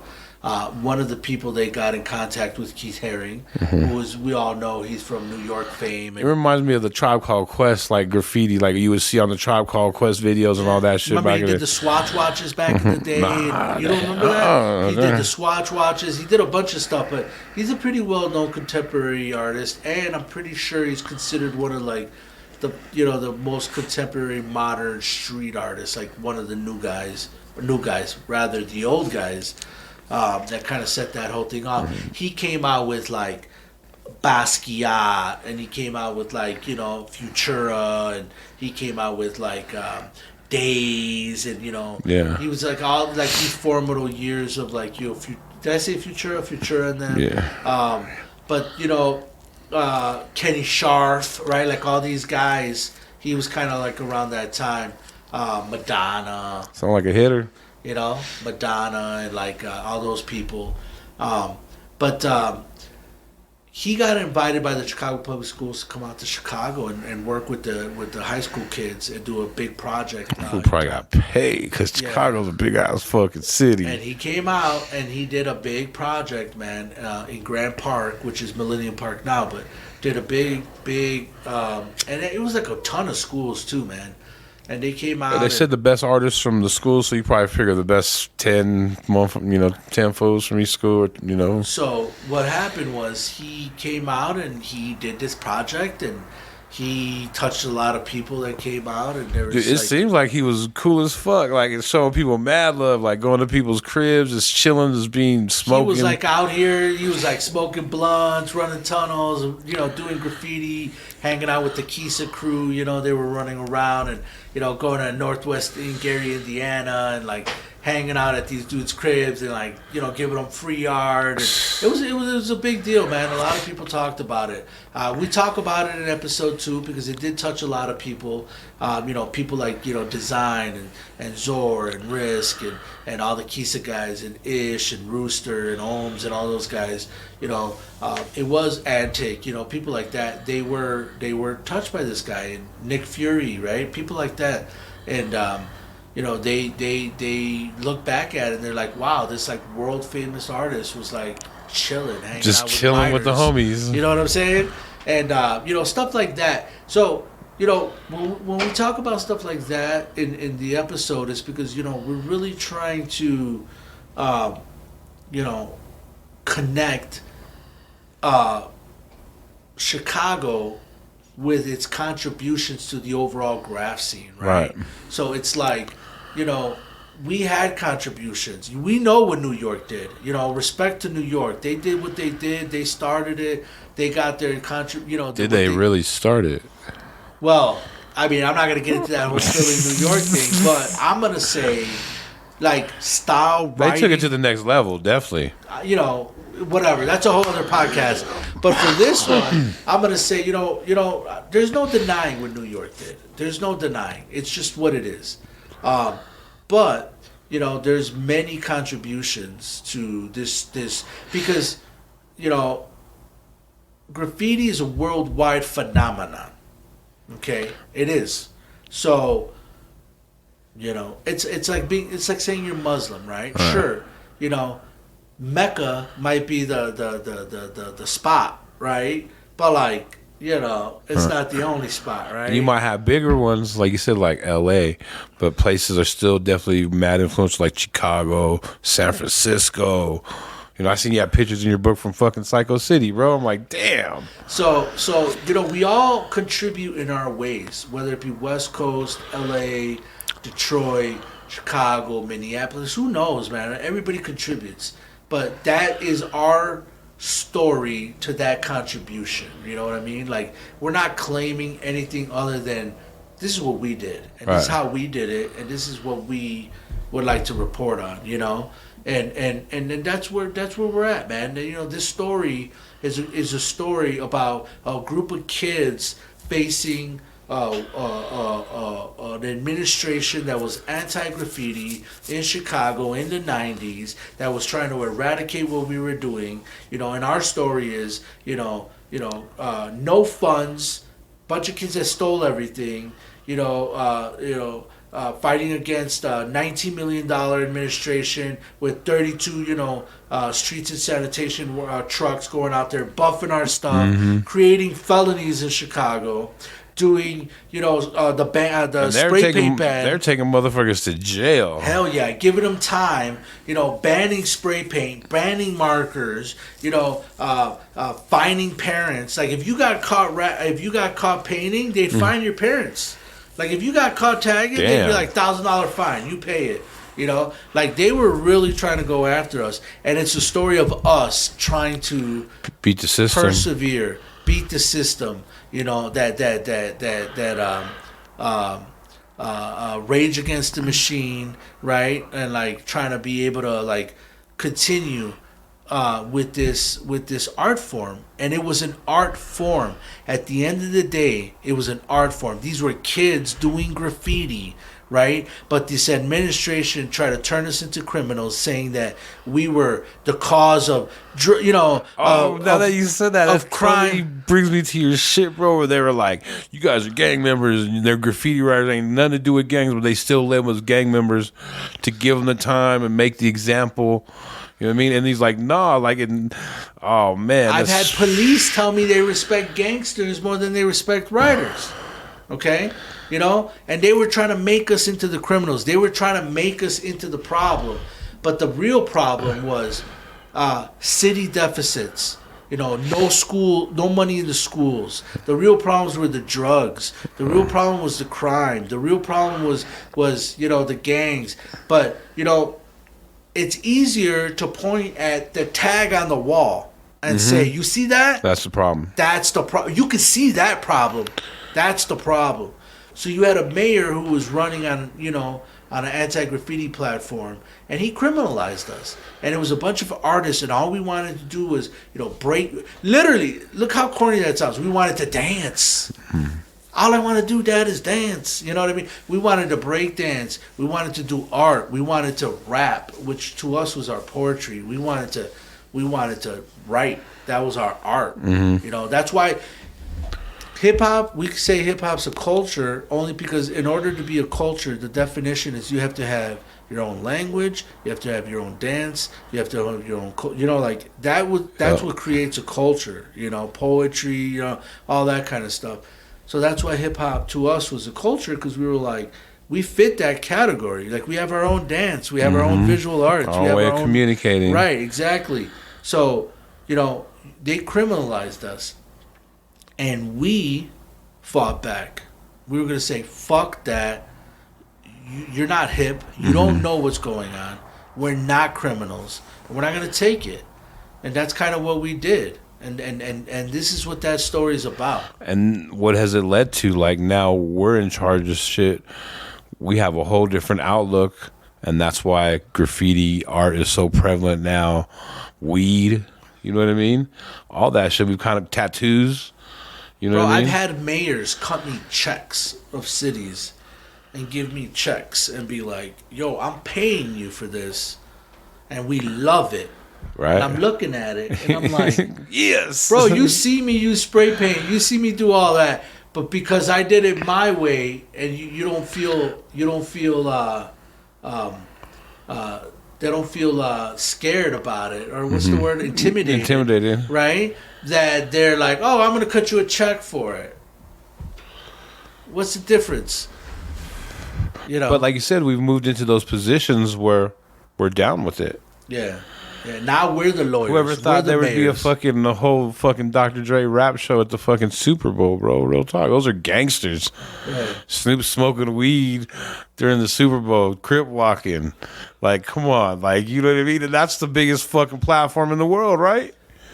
Yeah, it is. 2 billion people watch that. We have finally gotten to the position where it's like, can you imagine Like, because we're getting old, and in 30, 40 more years, like, the shit they're really going to be able to do? Well, that's kind of what we're aiming to do with this project, man. We're really trying to, like, document a certain thing that was happening. You know, I've watched documentaries about punk rock music. I've watched documentaries about sports. I've watched documentaries, you know, and if you really think about it, all the dope shit started off illegally, right? Like, I mean, if you look at NASCAR, NASCAR started off by bootleggers. They were literally getting chased by cops for running illegal, you know, alcohol. And they were souping up their cars so they could outrun cops. And now it's $1 billion industry. You know what I mean? So everything that we do now in order for us to be able to, you know, show what we were doing at the time.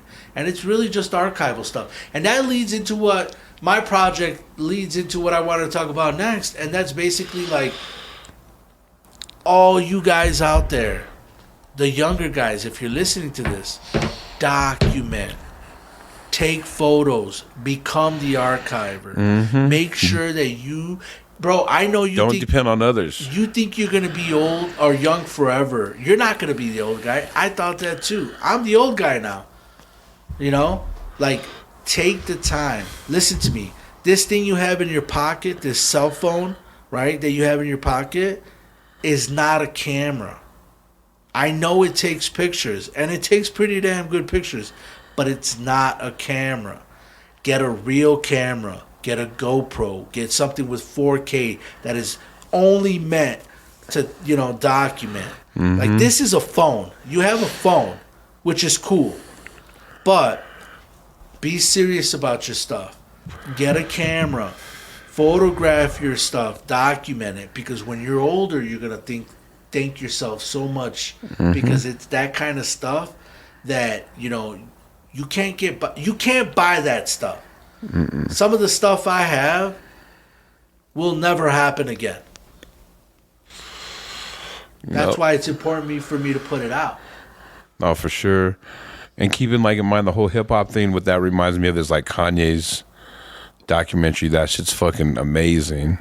Just the footage, you know, it's a good film, whatever, but the footage alone is fucking priceless.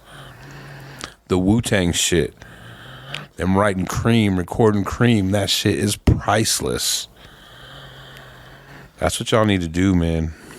I think if people take their craft serious, if they believe in whatever it is you're doing, whether you're a rapper and you're dropping bars, or if you're an artist and you're painting canvases, or if you're out in the streets, or if you're whatever it is you're doing.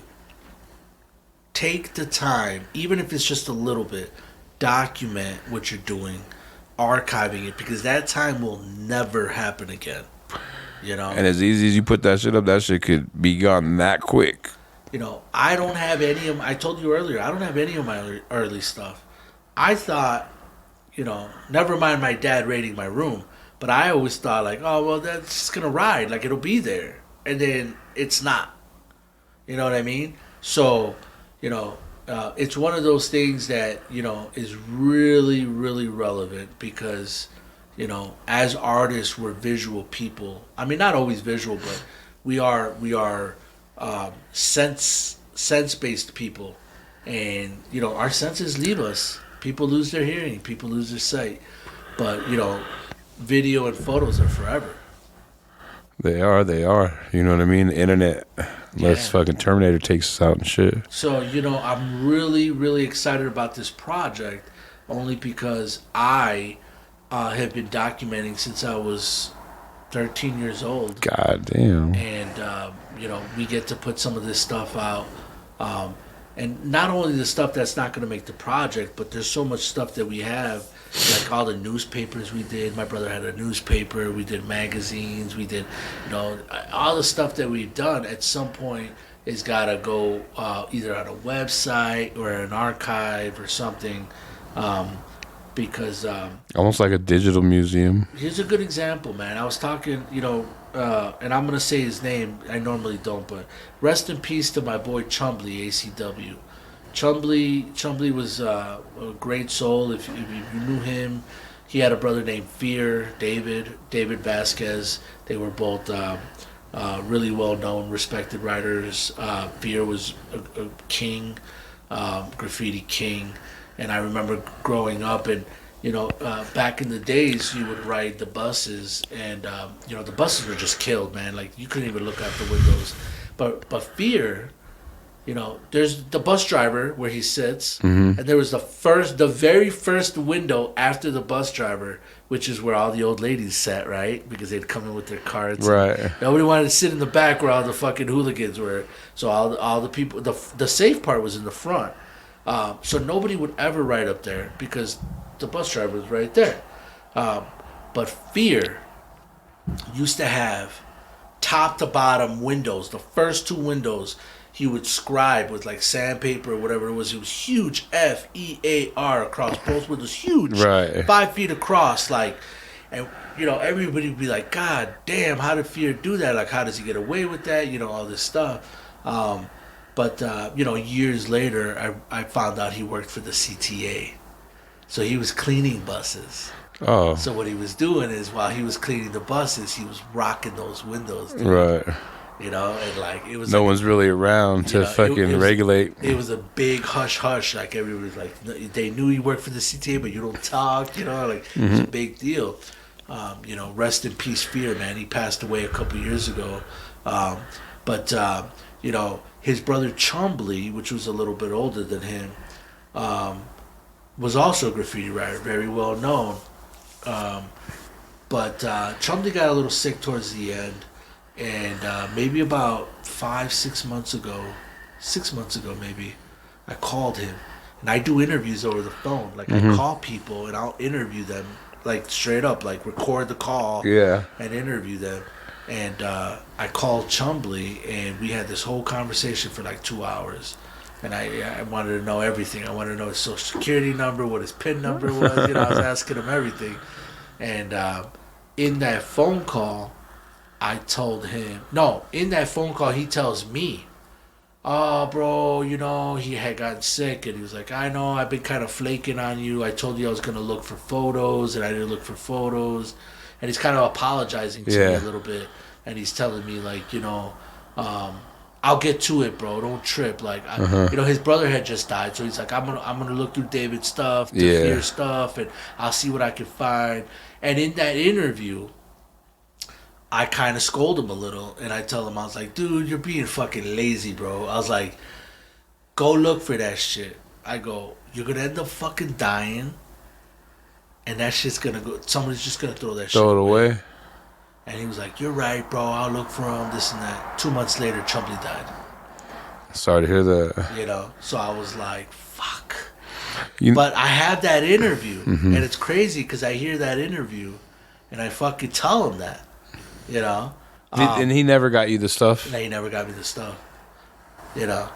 So it's kind of why it's so important that people need to document and archive. And not only that, but share. Yeah. Well, even with the podcast, man, there's kind of people, I've asked a couple people who are kind of up on the totem pole, and they just, don't want to do it. But I'm like, man, like, you're part of history. You got to fucking preserve this, because if something happens to you and all that shit is lost, man, like, now we have the ability to fucking, you can live forever with that shit. You know what I mean? And, like, everyone has their part in the puzzle. You know what I mean? Well, that's something I think you hit it right on the head right there. Not everybody has everything. So it's up to us, right, as a community, to help fill in those gaps, right? And there's all these gatekeepers, right? You get all these people that are like, everybody thinks their photo album's going to be the one that is the $1 million photo album. Everybody thinks their verse is going to be the one that makes the song or whatever. But, at the end of the day, you got to share, man. If you don't share, what's it good for? And that kind of leads to the next topic. We were talking about this earlier. I don't know anything about Denver Graph, bro. Like, I don't know nothing, right? So, like, I know a few people, and I got a couple photos, and I've talked to Jolt about it, and I'd be like, "Yo, who the fuck is this?" Because I've had people give me photos and be like, "Yo, this is a '89 or whatever from Denver or whatever," and I'm like, "Yo," and Jolt seen it, and he was like, "Yo," he's like, "I kind of, I don't know, maybe, but how dope would it be?" And I'm gonna on air, I'm gonna go ahead and challenge you, Mr. JoeThunder of JoeThunder's podcast. How dope would it be if we were able? I would love to be able to moderate or do something where we could bring super old school dudes, the DJ Chones of the world, and these people, and bring them in and be like, "Yo, tell me, what do you know? Right? Like what photos you got, and because." I think it is important, and me being more of a historian and archivist lately, I would love to facilitate that. So if you'd be down, I'm gonna call a fucking a call to arms or a call to action and say, "Yo, I'll talk to some people. You talk to your people." Yeah. I don't know enough. I don't know enough people. Neither do I, but I have my crew. That's and what the I'm people, saying. We have and I the can tell you the network. people in my shit are definitely, So I'm gonna go ahead and set a challenge publicly and say, "Yo, let's do a little forum in which we could put that out there," because I don't know when Graph started here, who was doing what, who was the first, and I'd love to know because I'm curious. I like graffiti, so I'm curious. They talk. You got to check out this documentary, man. It's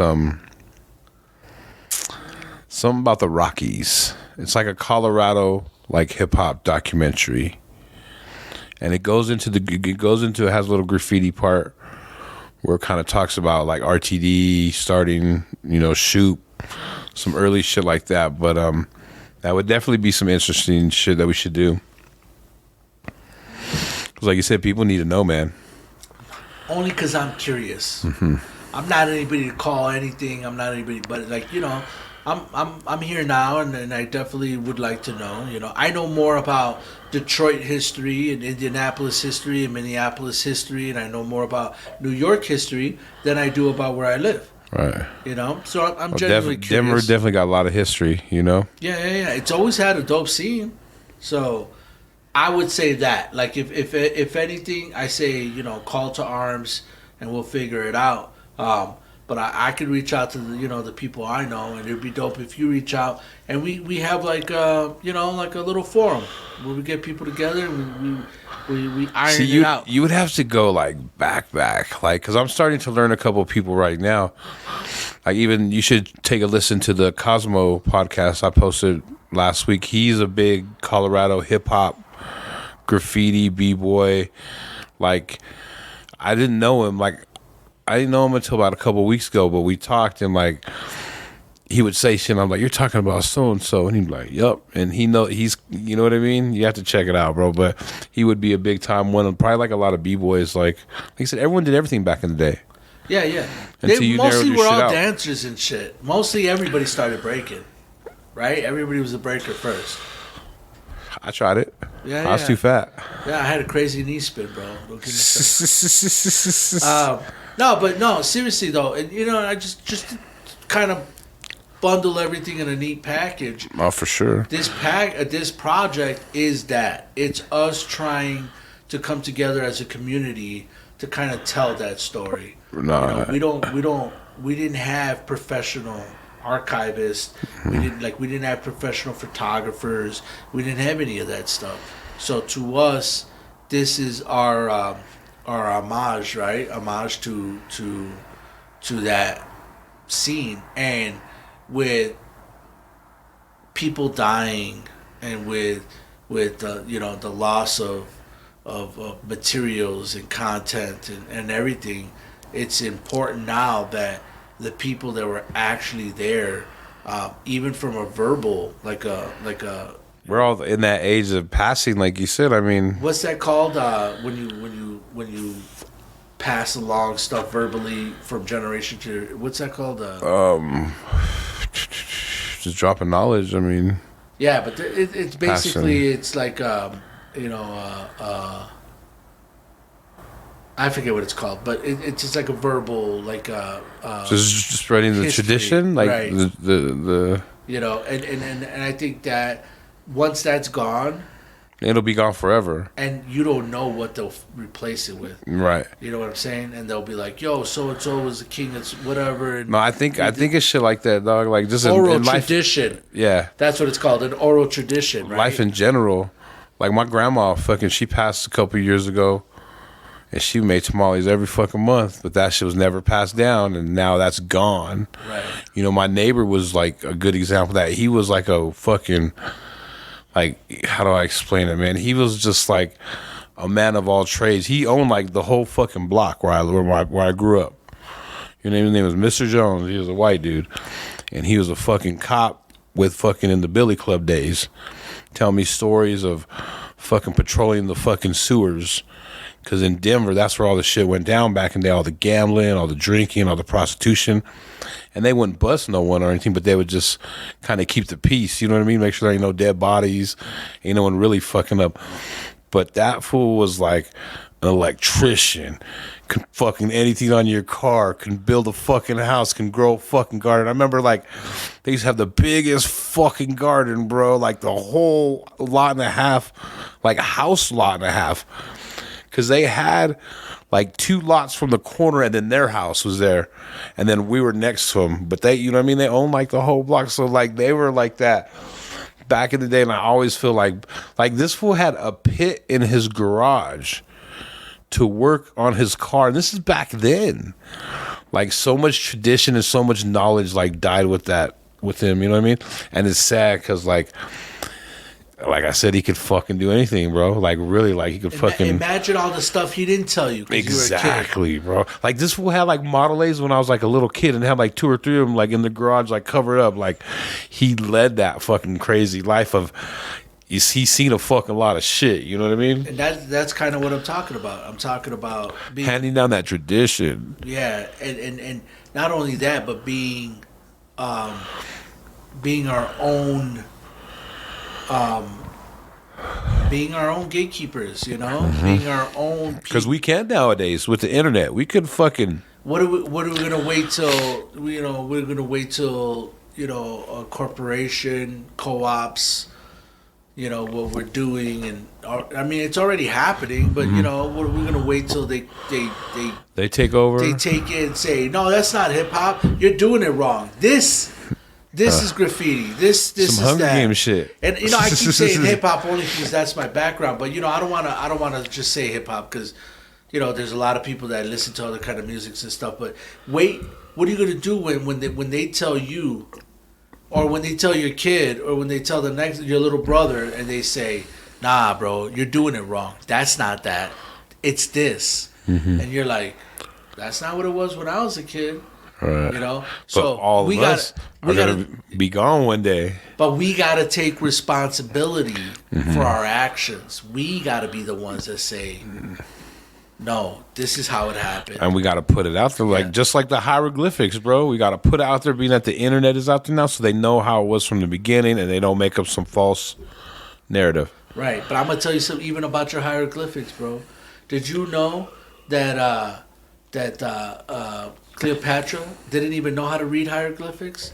They were so old. They were 2,000, 3,000 years old by the time Cleopatra came. She didn't know how to read that shit. No. So we need to be the ones. But that might be. What do you think about that though? What about in like fucking 50 years they can't fucking decipher what the fuck our written is or our fucking shit is? What if it's some fucking dot to dot dot? Who fucking knows? Well, I mean that's. I mean, kids nowadays aren't even being taught handwriting anymore. Exactly. So. But it's only a moment of time before fucking written is even completely gone. You know what? Okay, I'll give you one now. I'll give you one better than that. Wait till 50 years from now, when we can't even trust our own senses because everything's virtual reality and augmented reality, where we can't even tell what the truth is from actual, like what we can smell, touch, feel, and all that. That is a trip. I got some shit for you. Look, it's funny that you say that because I just literally was writing some shit about this the other day. And, well, Here, I gotta change. I got things I hate. You don't want to hear my list about things I hate, right? Go for it, bro. Hold on. Share You really? Share the fucking. All right, things I hate. Searching for Tupperware lids. Yeah. Oh, I hate that shit. Because we never had the same fucking Tupperware. We got a couple dollar store ones. We got a couple Tupperware ones. Tow truck drivers. Can't stand them. Yeah. And I'm not talking about the nice ones that pick you up in a rainstorm on the side of the road. I'm talking about one motherfucker towing your car when they on hold your shit hostage. New Year's. All right, insurance adjusters. All right, never Car trust or any insurance adjuster. dog, like Their whole job is to prove you wrong, exactly. Joe. And then, bro, my place flooded. Really? When? This was a while ago. This is probably like No, it didn't. It probably happened before. before what? No, that's how they act. Oh no, I mean, no, my shit just flooded, bro. But luckily I had insurance. But that shit took forever, bro. That took like a month. Not a month. That took like a year, and I had to fucking submit like 20 fucking things every fucking time. And this fucking bitch was fucking going on vacation and just fucking, she'd approve like 20%. It'd be like, fuck, like, come on, dude. Like, you didn't get the rest? She'd be like, no. So, like, I try to call her, bro. Try everything. Like, nothing fucking See? working. Nothing. You hate him too. All So, right. real quick. So, finally, bro, I, like, tried the whole corporate shit. First name, last initial. Or first initial, last name, at fucking something. Bitch answer me, bro. Like, but it was, like, a struggle. Yeah. Like, it was their fucking, whole job it's to is save to you prove money. you wrong. Yeah. To save their company money. All right. Inconsiderate people.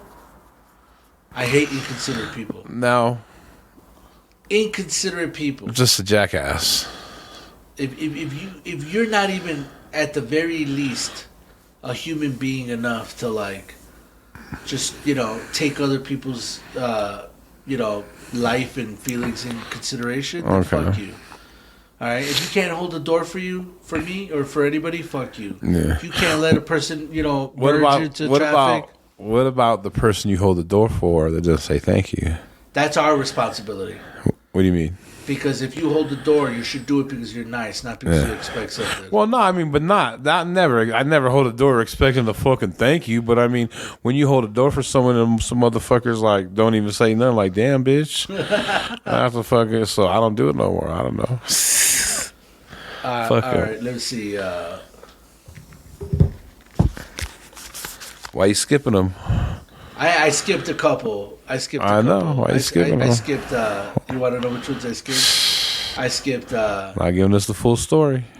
food that has to advertise that it's made with real this or that. So, like, if you get a food and it says made with real cheese, like, you probably shouldn't be eating it. Right. You know what I'm saying? I can't stand that shit. Like, we should know better, right?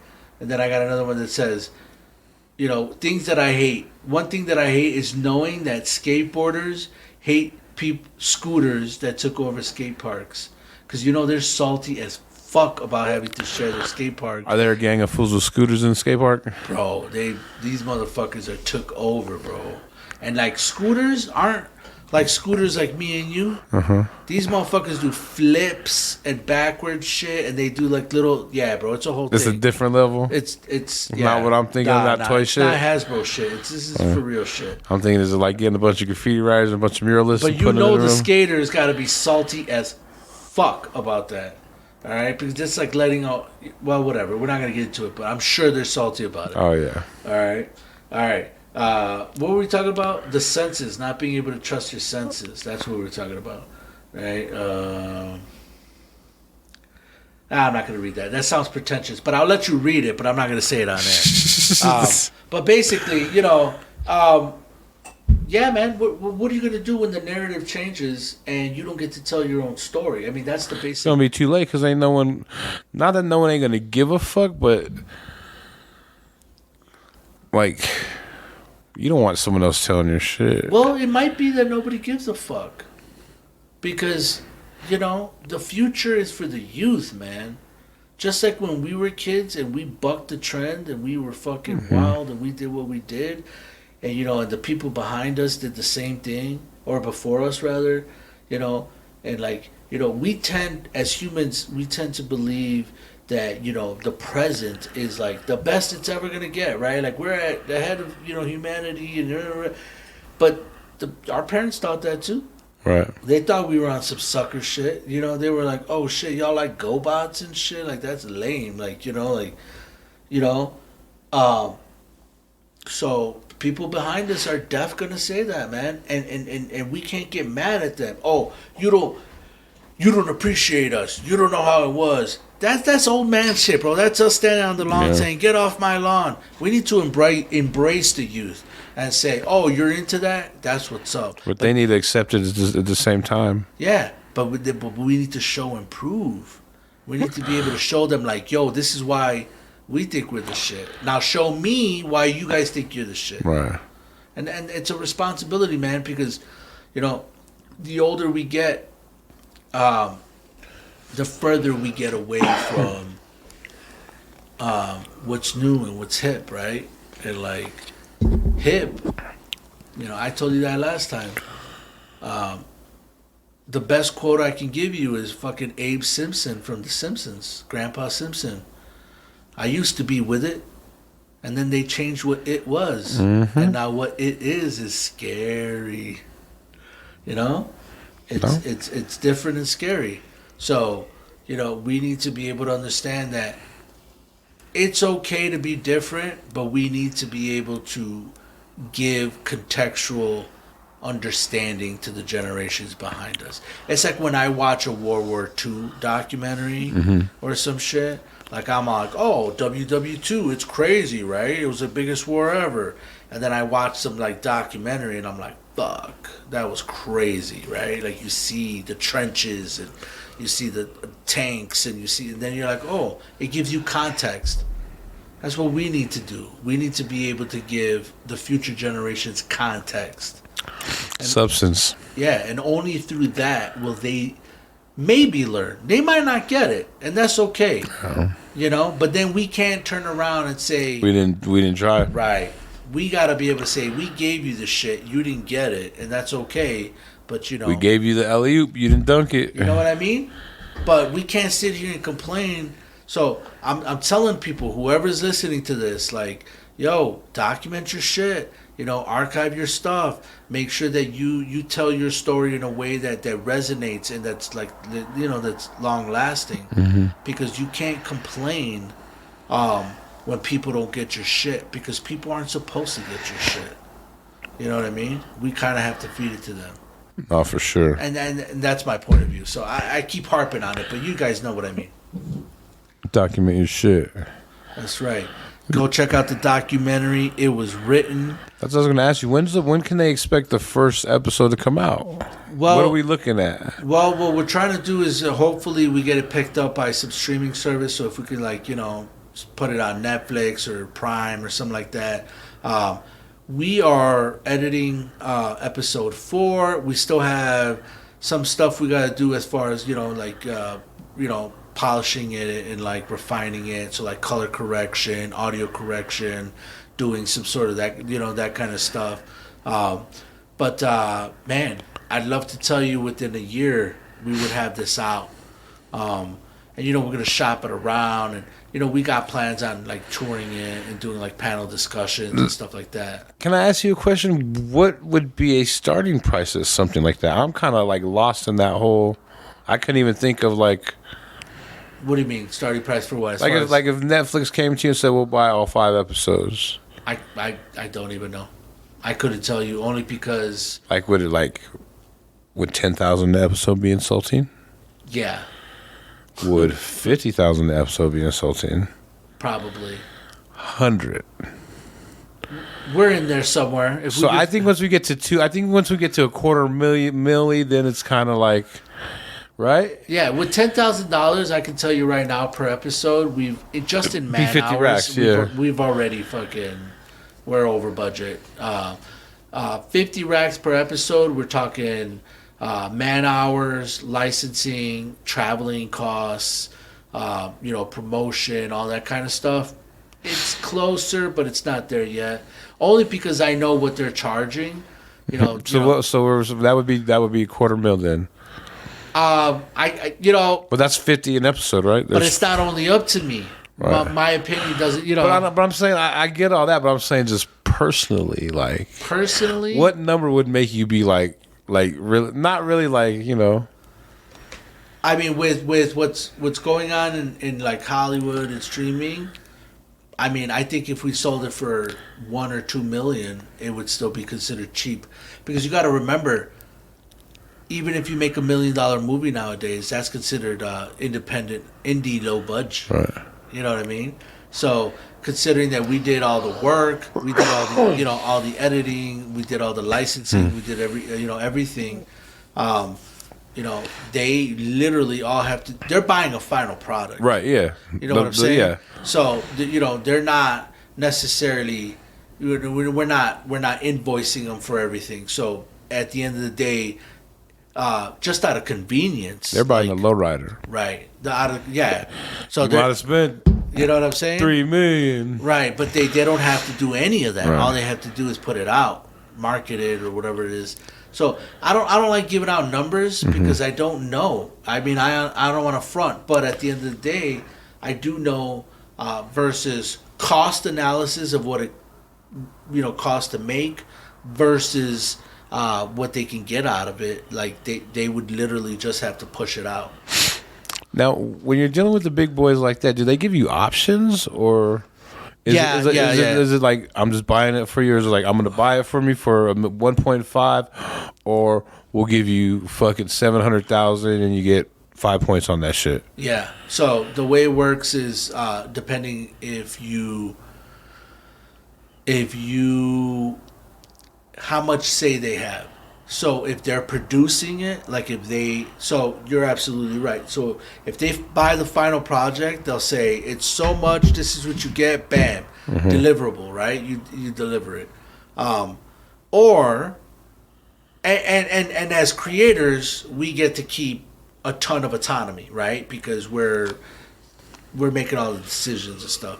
But if they come in towards the end and they say, we'll inject you with money to do all kinds of stuff, you make us a producer, we'll give you certain amounts of money. And that would be the best shit for your next 3 projects. And they'll say, you know what, for that, we get a certain say. So then they start saying things like, oh, we don't like the ending, or oh, maybe the titles are whack, oh, maybe you should do this, or let's hire a guy to retool some of the episodes. But it depends, man. I mean, at the end of the day, as an artist, you want to have full autonomy, but you also need the capital to make it happen. So you gotta. It's a give and take, because especially in this kind of industry, it's a collaborative medium. Right. Nobody makes everything. You got a director, you got a film guy, you got this, you got that. You know what I mean? So you got to know what you're getting, right? You got to know what you're getting and what you're putting out. It'd be nice to say, oh, I retain 100% of my artistic. Right. That's if you had a fucking a trust fund. Right. Exactly. I mean, but if you need money or you need any kind of bread, like, you're gonna have to come off some. At the end of the day, are you trying to put it out, or are you trying to be like some like crazy like artist guy that like doesn't want to hear anything from anybody? Right. So it's just like a rapper, right? Like you want to be independent, but you got studio costs, you got this, you got that. But how far do you want to go? Right. Do you want to make it to? You want to make it to gold? You want to make them silver? Right. Platinum? Triple platinum? You want to sell 4,000 copies out of your trunk? Exactly. Hell yeah, want to go wood in the hood? Well, I'm definitely excited to see more, man. And it looks like a dope ass project, bro. Salute to you, man. I appreciate it. Thank you. And we're just trying to make people proud, man. Oh, for sure. That's dope. That's not too many people put other people or their peers on blast like that, or put the shit out there. Yeah. And I wish I could say, oh, it's a 5-hour episodes or 1 hour episodes of like me and my crew or whatever. But hopefully, everybody, right? Hopefully, what you saw, you see that we're not doing that. This is a non-biased, non-partisan project. That's dope.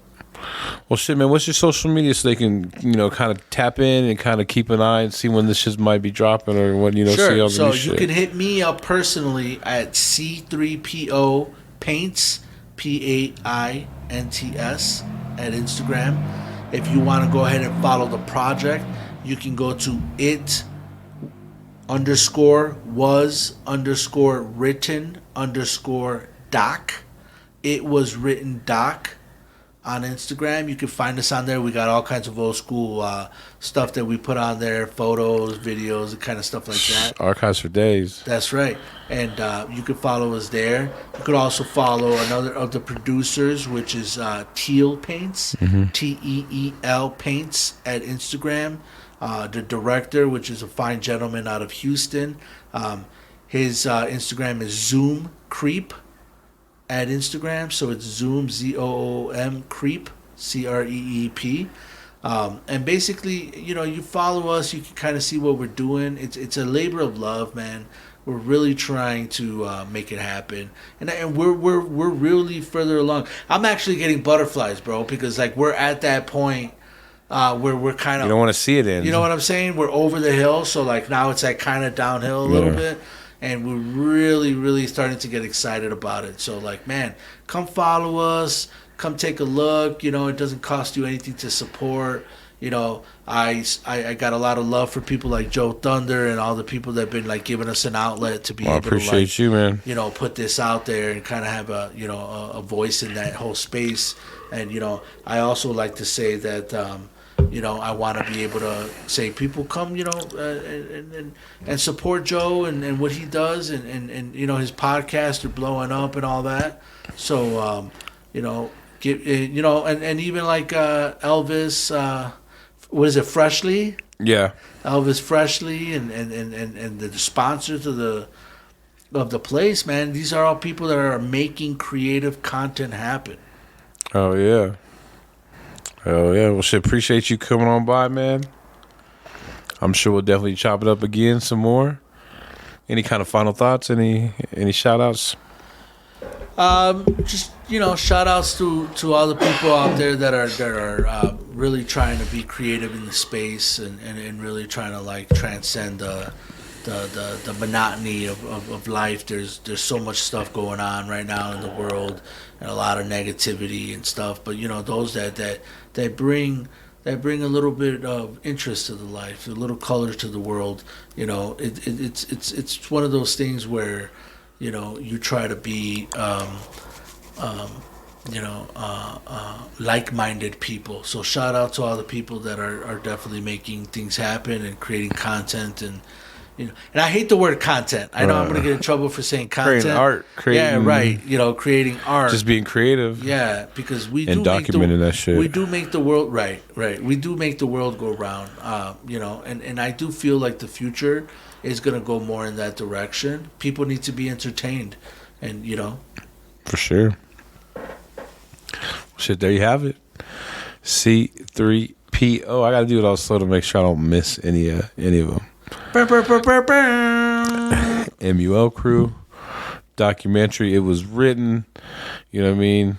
Shit, check him out. He got some dope artwork. You know what I mean? I'm sure his ladies hit him up. Where the fuck you at? It's 1:31 in the morning. But we out of here. Peace. It's your boy JoeThunder smoking with JoeThunder Podcast. We're on all platforms. We out of here. Shout out to the block. Peace.